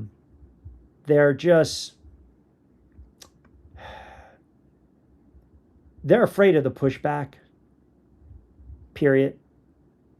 They're afraid of the pushback. They don't want to be the one that goes outside the box, right? Sophie should have told the reporter, ask WNBA what their policy on trans players, but this is what I believe. I thought she handled it well, but there is no policy. That's the other problem, Ash, which you bring up a great point, which shows that the league wasn't prepared for a lot of things. A lot of things. If you deny trans men from competing in sports, are you protecting women? I don't even know where to go with that one. So, again, I told you my take. This is not anti-trans. Live your life. Do whatever you want to do. We're talking about them playing in a women's league. Then what the hell was the league created for? It's the Women's National Basketball Association. Okay? You lose competitive balance. And player safety. What are we doing here, folks? Where's the common sense? How we've lost it? How we've lost it? Are we so far gone? There's literally no rules, no regulations, utter chaos. Let's just do whatever the hell we want to do because this is what a select few want, or this is what they believe. It doesn't work like that. Believe what you believe, sure. But again, we got SOP, we got standard operating procedures. This is how it works. And if I don't have a stance on it from a league standpoint, why are we even having this discussion too? Because the league has zero stance. Zero stance. They have no stance. None. They have not issued a league-wide policy or definitive stance. But now, guess what they are? The bullseye, the flashpoint. Here we go. Because you got players talking about it, coaches talking about it, team affiliates talking about it. And the one coach talking about, the inclusion because she was taught. I'm sorry, you just can't make this up. You just can't. Pete chimes in, how about this? Pete chiming in from Dayton, Ohio, my old stomping ground. He knows I had a cup of coffee out there. This is not the other Pete that chimes in. This is Pete G chiming in from Dayton. Q, I remember you mentioned something about a town of Kettering. I'm about 15 to 20 minutes away. Cold beer and cheeseburgers. That's an excellent spot. 2 of the franchises have closed down in this area. Now, back to your WNBA conversation. You are correct. This league continues to self-sabotage itself. They have no direction at all. Wow. Cold beer and cheeseburgers. That was the spot. That was the spot I was talking about. Let me see. Honestly, I think this topic is only an issue because many are trying to hide what already may exist. Hence the definition of some in the chat as an example. I think there are people on this chat that are highly intelligent. I do. I think they're fair with their comments. But as I said, I try to make it a chat that is a safe place. I never like blocking people, but after last week, it's got to be a safe place for you guys to have a engaging conversation. And once I start to see some of the hate being spewed, I made up the decision where, no, you are blocked. I'm not going to allow that, because I work very hard to do this on a daily basis in addition to everything else I'm doing. And I try to give everyone free reign and opportunity. But if you take advantage of that and you spew some of the nonsense that I saw, then guess what? Go to a different channel. I'll be fine. Trust me. I put out 25 plus hours of content, not only here, but on the radio. I'm fine. And I know there are trigger points with some, and I know there are some on the chat that try to pull the I gotcha. It ain't happening. I can tell you that right now. It's not happening. And the other thing is, a lot of channels, you got to subscribe to comment. I let you guys, if you haven't subscribed, that's okay. If you want to subscribe, please. I love it, and I appreciate if you did it. That would be great. But, again, end of the day, some of you try to be sneaky and slick, and I don't fall for it. I've been around the block a couple times. And this coach was all about the ego. That's all that was. It was all about the ego. And the fact that you're wearing this shirt and you're getting upset because men are taking jobs from women in the WNBA shows you're a clown. Hell of a head coach, but your thought process, your thinking, come on, you're going to call a player out? Like I said, go live your life. Transition to male to female, have at it. No one's saying you can't. I'm not talking about the issue of that. I'm talking about the issue of competing, which is flat out wrong against the women. And that's what Cunningham was saying. That's all. You don't have a care in the world about the league. You don't care about your players, the league. You don't care about the fans. You don't give a shit about them. You wear a shirt because you understand how divisive the league is. You don't care at all. You're not reading the room. You're not. Time and place, you've lost it. And all you're doing is pissing off sponsors and the bottom line and fans. That's it. There's a time and place. And like I said, this is the same league that decides we're going to suspend a reputable, professional, successful head coach over a two-letter phrasing because of an honest slip of the tongue. And then she basically, her heart was breaking because she's been painted a racist. And don't tell me that only Clark fans are. No. Go on social. People are killing this woman. So you want to tell me about the brand, the markability, the perception, and here you go. You're trying to build it up as best as you can to get the eyeballs.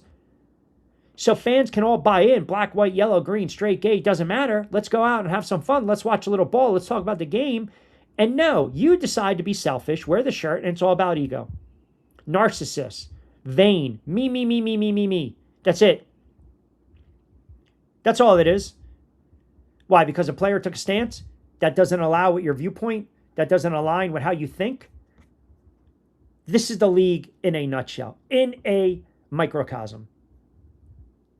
And this is why the league, if they continue down this trend, if they continue down this path, you want to say outlandish, fine. Within 3 to 5 years, this league might not even exist.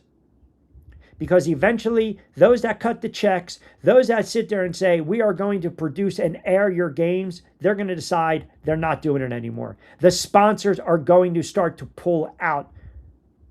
Do I need to remind a lot of people again about what happened when the NFL with the Kaepernick and how many sponsors were already getting pulled out? Do I have to remind you of these players that get hit and jailed and pinched and cut and released, or they don't because of domestic violence, which, again, you put your hands on a woman, you should be thrown in jail, but these teams sign them and sponsors pull out?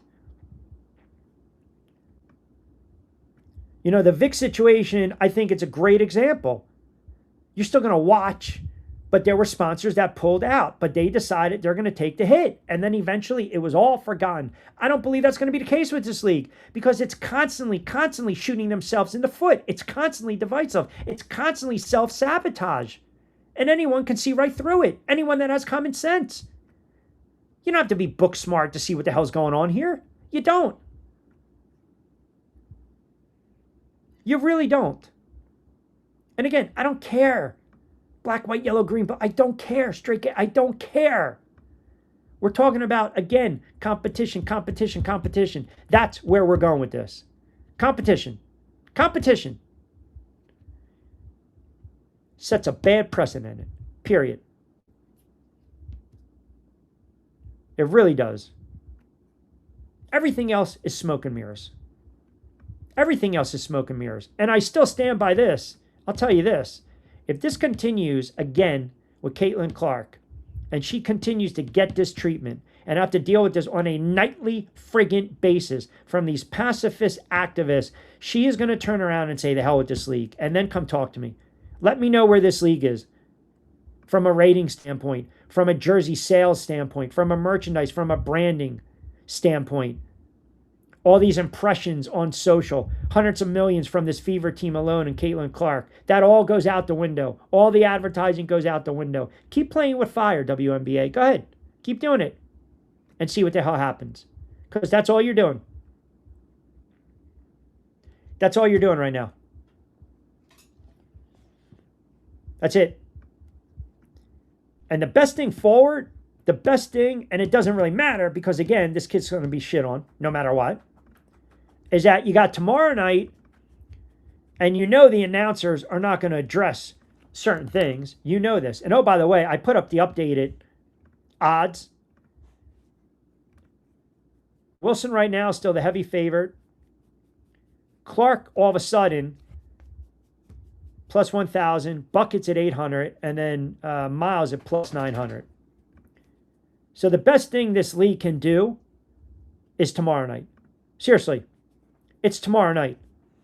Like, just give the fans a nice little slate of games, and obviously you got 4 tonight, but give them a marquee matchup. You got the Fever, you got the Aces. Let's go. Let's roll. Indiana's laying 1.5. Here we go. Let's have the conversation. See if Clark rebounds, even though I said 19-10 pedestrian type of game, but here we go. You got the MVP, multiple-time MVP, right? Arguably, everyone's saying the best player in the league in Wilson, and then you got number 22. Let's roll it out. Let's see how it plays out. Of course, you know there's going to be eyeballs to that game. Are you kidding me? There's going to be a lot of eyeballs. See how they rebound, see if they make the adjustments. I know you can't teach height and physicality in 2 days, but see what they do. And we'll see how those ratings are. And then you know what's going to happen on Friday? We're going to talk about it. It's like everything happens for a reason with this league. And then tomorrow you almost forget about it because you have a game. Now, it's not going to mask all these problems. 1 step forward, 10 steps back. Well said. Absolutely well said. I equate it to, what was it, the Greek, right? The character, mythology, right? Kept pushing that rock up the hill. Every time he got to the friggin' top, the rock would go right back down the hill, and he'd have to re-push it up every single solitary time. I mean, it was like, what the hell is pushing the rock? What are we doing? Ah, man, I'll tell you. It is a crazy, crazy world when we're talking about sports. It really is. And to think I was talking to the Dodgers the other day. We were talking about the MLB trade deadline, mixed in a little NFL. By the way, for those that were asking about the NFL talk and what time we fire off, subscribe to the channel. Get the notifications, because come college football and NFL time, we go very heavy live with the content.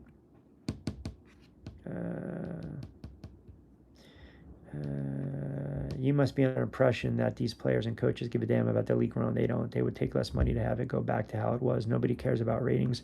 You know who cares about ratings?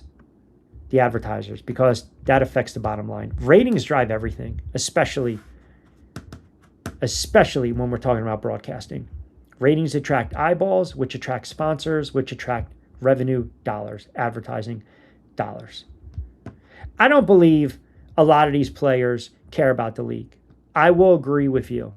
I think some of these coaches just kind of go about their business. I think a lot of it is agenda driven. They're very selfish. They're narcissists. So are some of the players. It is a me. It's not a team environment. That I agree with you.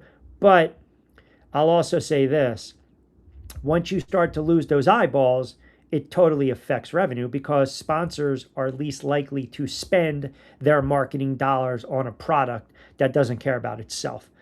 I don't know. Maybe they're a great salesman. This league is. Maybe they are such a train wreck that people want to get on board the trade mech. Maybe there's they call it FOMO, the fear of missing out, where they believe they have to get involved. Your guess is as good as mine. Your guess is as good as mine. But man, it's coming to the point where even after the season ends, whoever wins it all, that's great. But during the offseason, I think a lot of it is going to be, and I don't remember who put it in the chat. This whole CBA that they fought so hard for, you're going to have to take a hard look at it. You really are. And I'm not talking about the salary cap. I'm not talking about salary. I'm talking about the verbiage. Okay? I'm not talking about rosters. I'm not talking about travel. I'm not talking about the rookie scale, the salary. I'm not. I'm talking about the contracts, the clauses in contracts.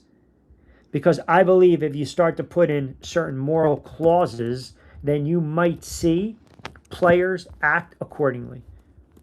Players act differently. Moral clauses are in place with a lot of contracts. A lot. Because basically, the morality clause, it puts an end. It cuts out the BS, the bad behavior.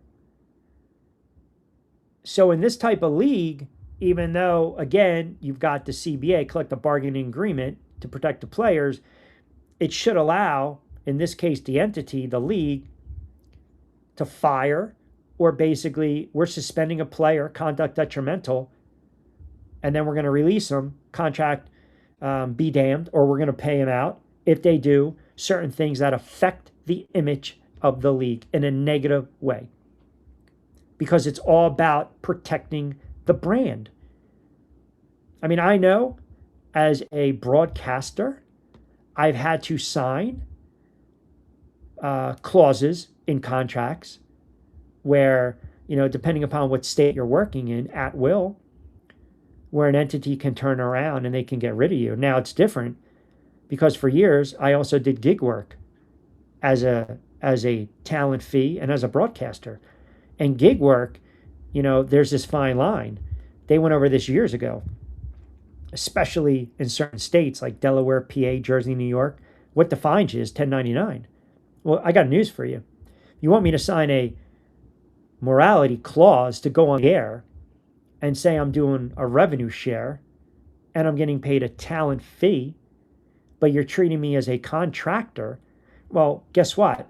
I have a leg to stand on. I can actually say I'm an employee, because if I'm showing up and I'm doing my job and using your equipment in the studio and taking direction, that defines me as an employee. So there's always clauses in contracts. We call it the belly of the beast. It's very hard to defend that. It's very easy to safeguard that. So if you're the league, you got to start looking at these contracts. Right? Coaches, dress code. Players, conduct yourself in a certain way. Pre and post, this is what you are going to do. Yes, you have to speak to the media. If you don't, you will get fined. And you also have to flesh out this toxic media. But then you start to get into this conversation of, well, wait a second, freedom of speech.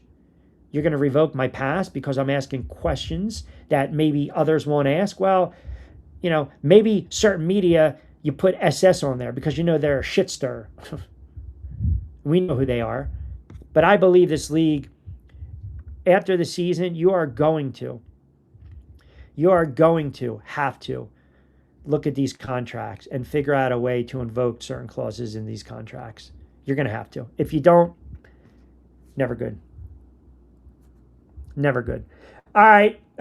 2 o'clock straight up on the East Coast, 2 in the books. All right. So you guys are fantastic. You hung with me for 2 hours. And I always appreciate that. Don't forget, if you like the show, if you like the content, and you want to hit those notifications, subscribe to the channel. 2 hours flew by the way. It really did, because you guys are commenting left and right, and you're bringing a lot of energy and passion. And everyone's got their own opinion, like I said. Later on in the week, we'll preview the games tomorrow night. But I want to get into a little more NFL talk. We started with a lot more MLB talk yesterday, talked about the trade deadline. I posted on the show, so click the notification, subscribe, regarding the Dodgers. So I think someone said something about the CBA. You can, here you go. CBA is already done. No one's saying void it, but you can fine tune it. There are ways, yes, there are ways you can enact certain things in a CBA, collective bargaining agreement. Yes, you can. I'm not saying void it. We already know it's done. Even though it's written legally binding contract, it's the player and the union, it can be tweaked. It's tough to do. Or I got news for you. You want to keep it as is? Here, I'll do you one better. You want to basically keep it as is. You want to keep pay and money, benefits, work rules, protocol, job safety, that's fine. But when you re-up for your contract, when I'm looking to give you an epic, when I am looking to give you a contract extension, when I'm looking to re-sign you, then I'm putting it in your player contract. There's ways to work around it, trust me. There are ways to work around it. I'm not saying rip it up. You can't, because it's legally binding, correct, and it runs out in several years. What I'm saying is they're going to have to, I don't know what the wording is. I don't know if they already have morality clauses in place. I would assume they don't, because it's free reign. It's kind of where I'm going with this. That's all. $1,000. Who we finding $1,000? I don't know. Who can we? I don't know. Can we fine? I don't think we can. Can we find, you guys want to find me $1,000? I don't know about that. I only cursed 2 times today. Appreciate that, Ash. Right back at you. Thank you. Yeah, I think you can. I think you can, no matter what. You can draw it up a certain way. But remember, too, the player agents are smart. Right? They have to. They have to put verbiage in there. That's all I'm saying. They have to put verbiage in there. I've had contracts reworked. I mean, I can tell you horror stories, right? Where you give your job description, when you're flying out, where you're going, what your role is, and then all of a sudden your rate changes.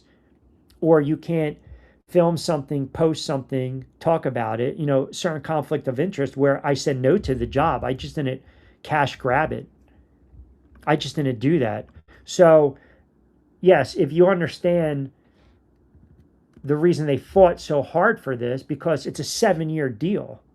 It's a 7-year deal. So if you want hard line changes, you got to wait 6 years. But what I'm saying is, if you look at contracts, right? Contracts, there's always morality clauses in a player's contract. I've seen it because I've actually have been privy to seeing NFL contracts from players that I know that actually shared, which I will never show publicly, but they highlighted certain clauses so I can get educated more on that.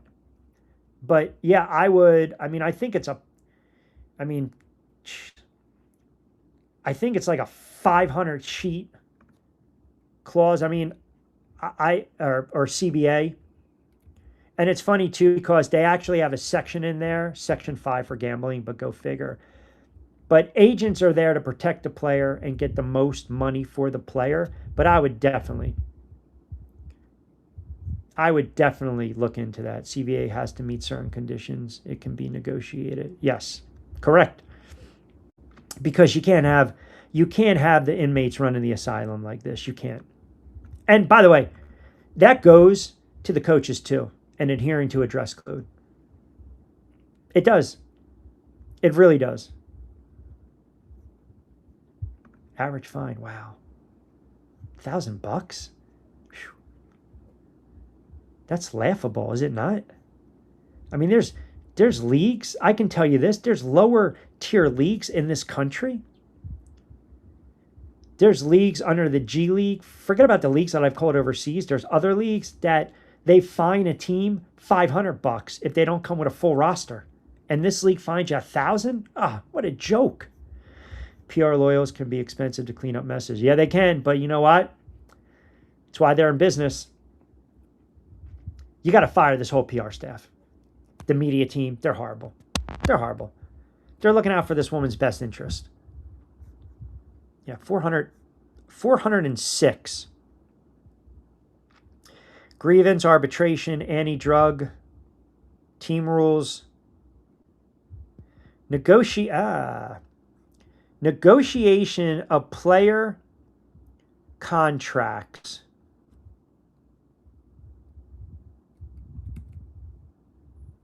Negotiation of player contracts is in here. I know dead air is horrible. I apologize. But this is all the way down on page 262. I know, I'm skimming. Hold on. I'm skimming. Wait for it. All right, 262.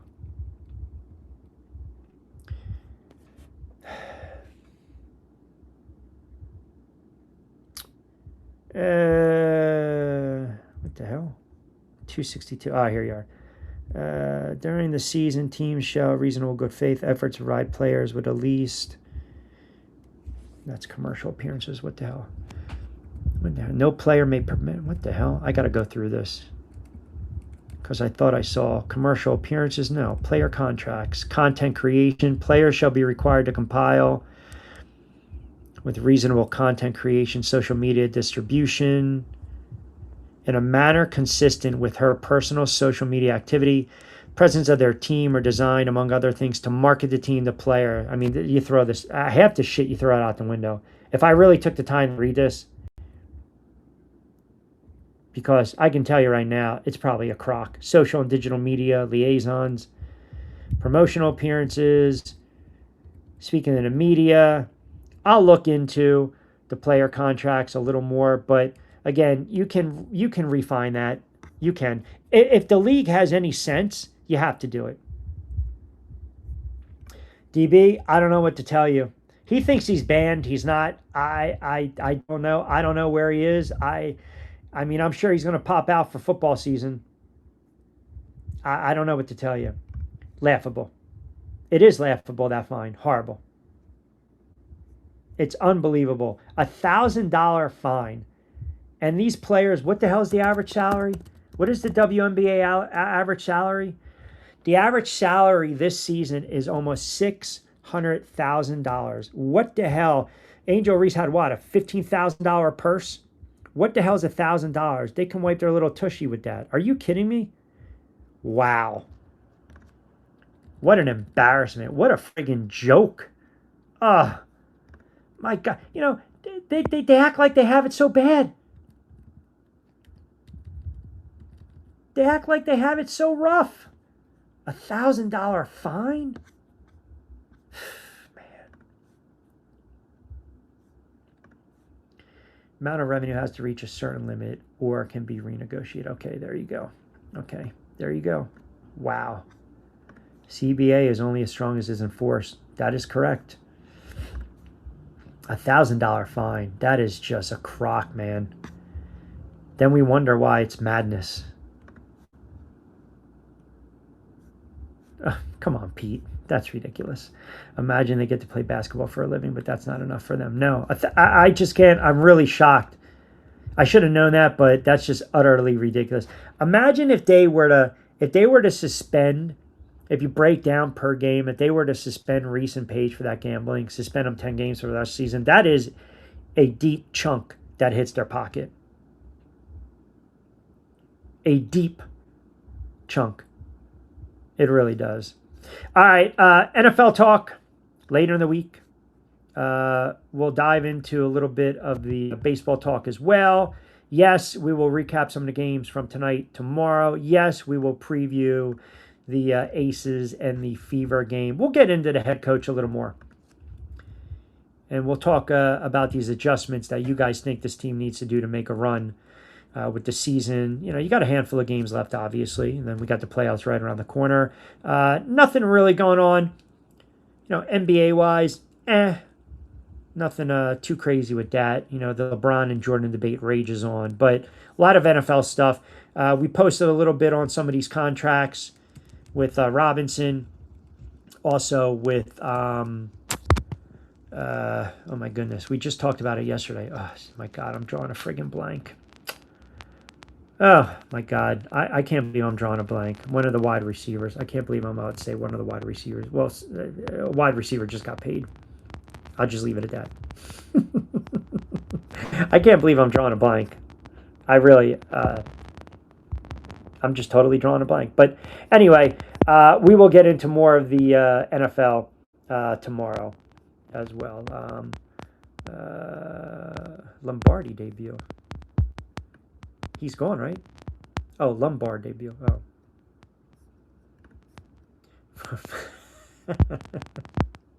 I graded all the trades, by the way, Michael. I graded all the trades. I did. I still can't believe the Dodgers. But that's on the channel as well. All right, don't forget, we're powered by Fresh Roasted Coffee. 20% off, first purchase. It's on me. It's on me. Scooble, right? Takes the loss. I mean, he was pretty effective last. Dodgers are going to win it again. I don't care what anyone says. Enjoy the last month or so of the baseball season because there is an impending lockout coming. You guys know it, and I know. Oh, and by the way, I would be remiss if I did not tell you. Football's back tomorrow night. Preseason game. Arizona, Carolina. Yeah, I'll give you some betting trends. Carolina's laying 1.5. Yeah, we'll dive into that tomorrow. We'll get a little dicey. All right. You guys are fantastic. I greatly appreciate you hanging out for well over 2 hours. You guys are the best. Correct. They were going to win it anyway this year. We both know that. Don't forget, like, comment, subscribe, hit the notifications. Back at it tomorrow in the afternoon. I'm going to post a couple shorts so you guys can argue about.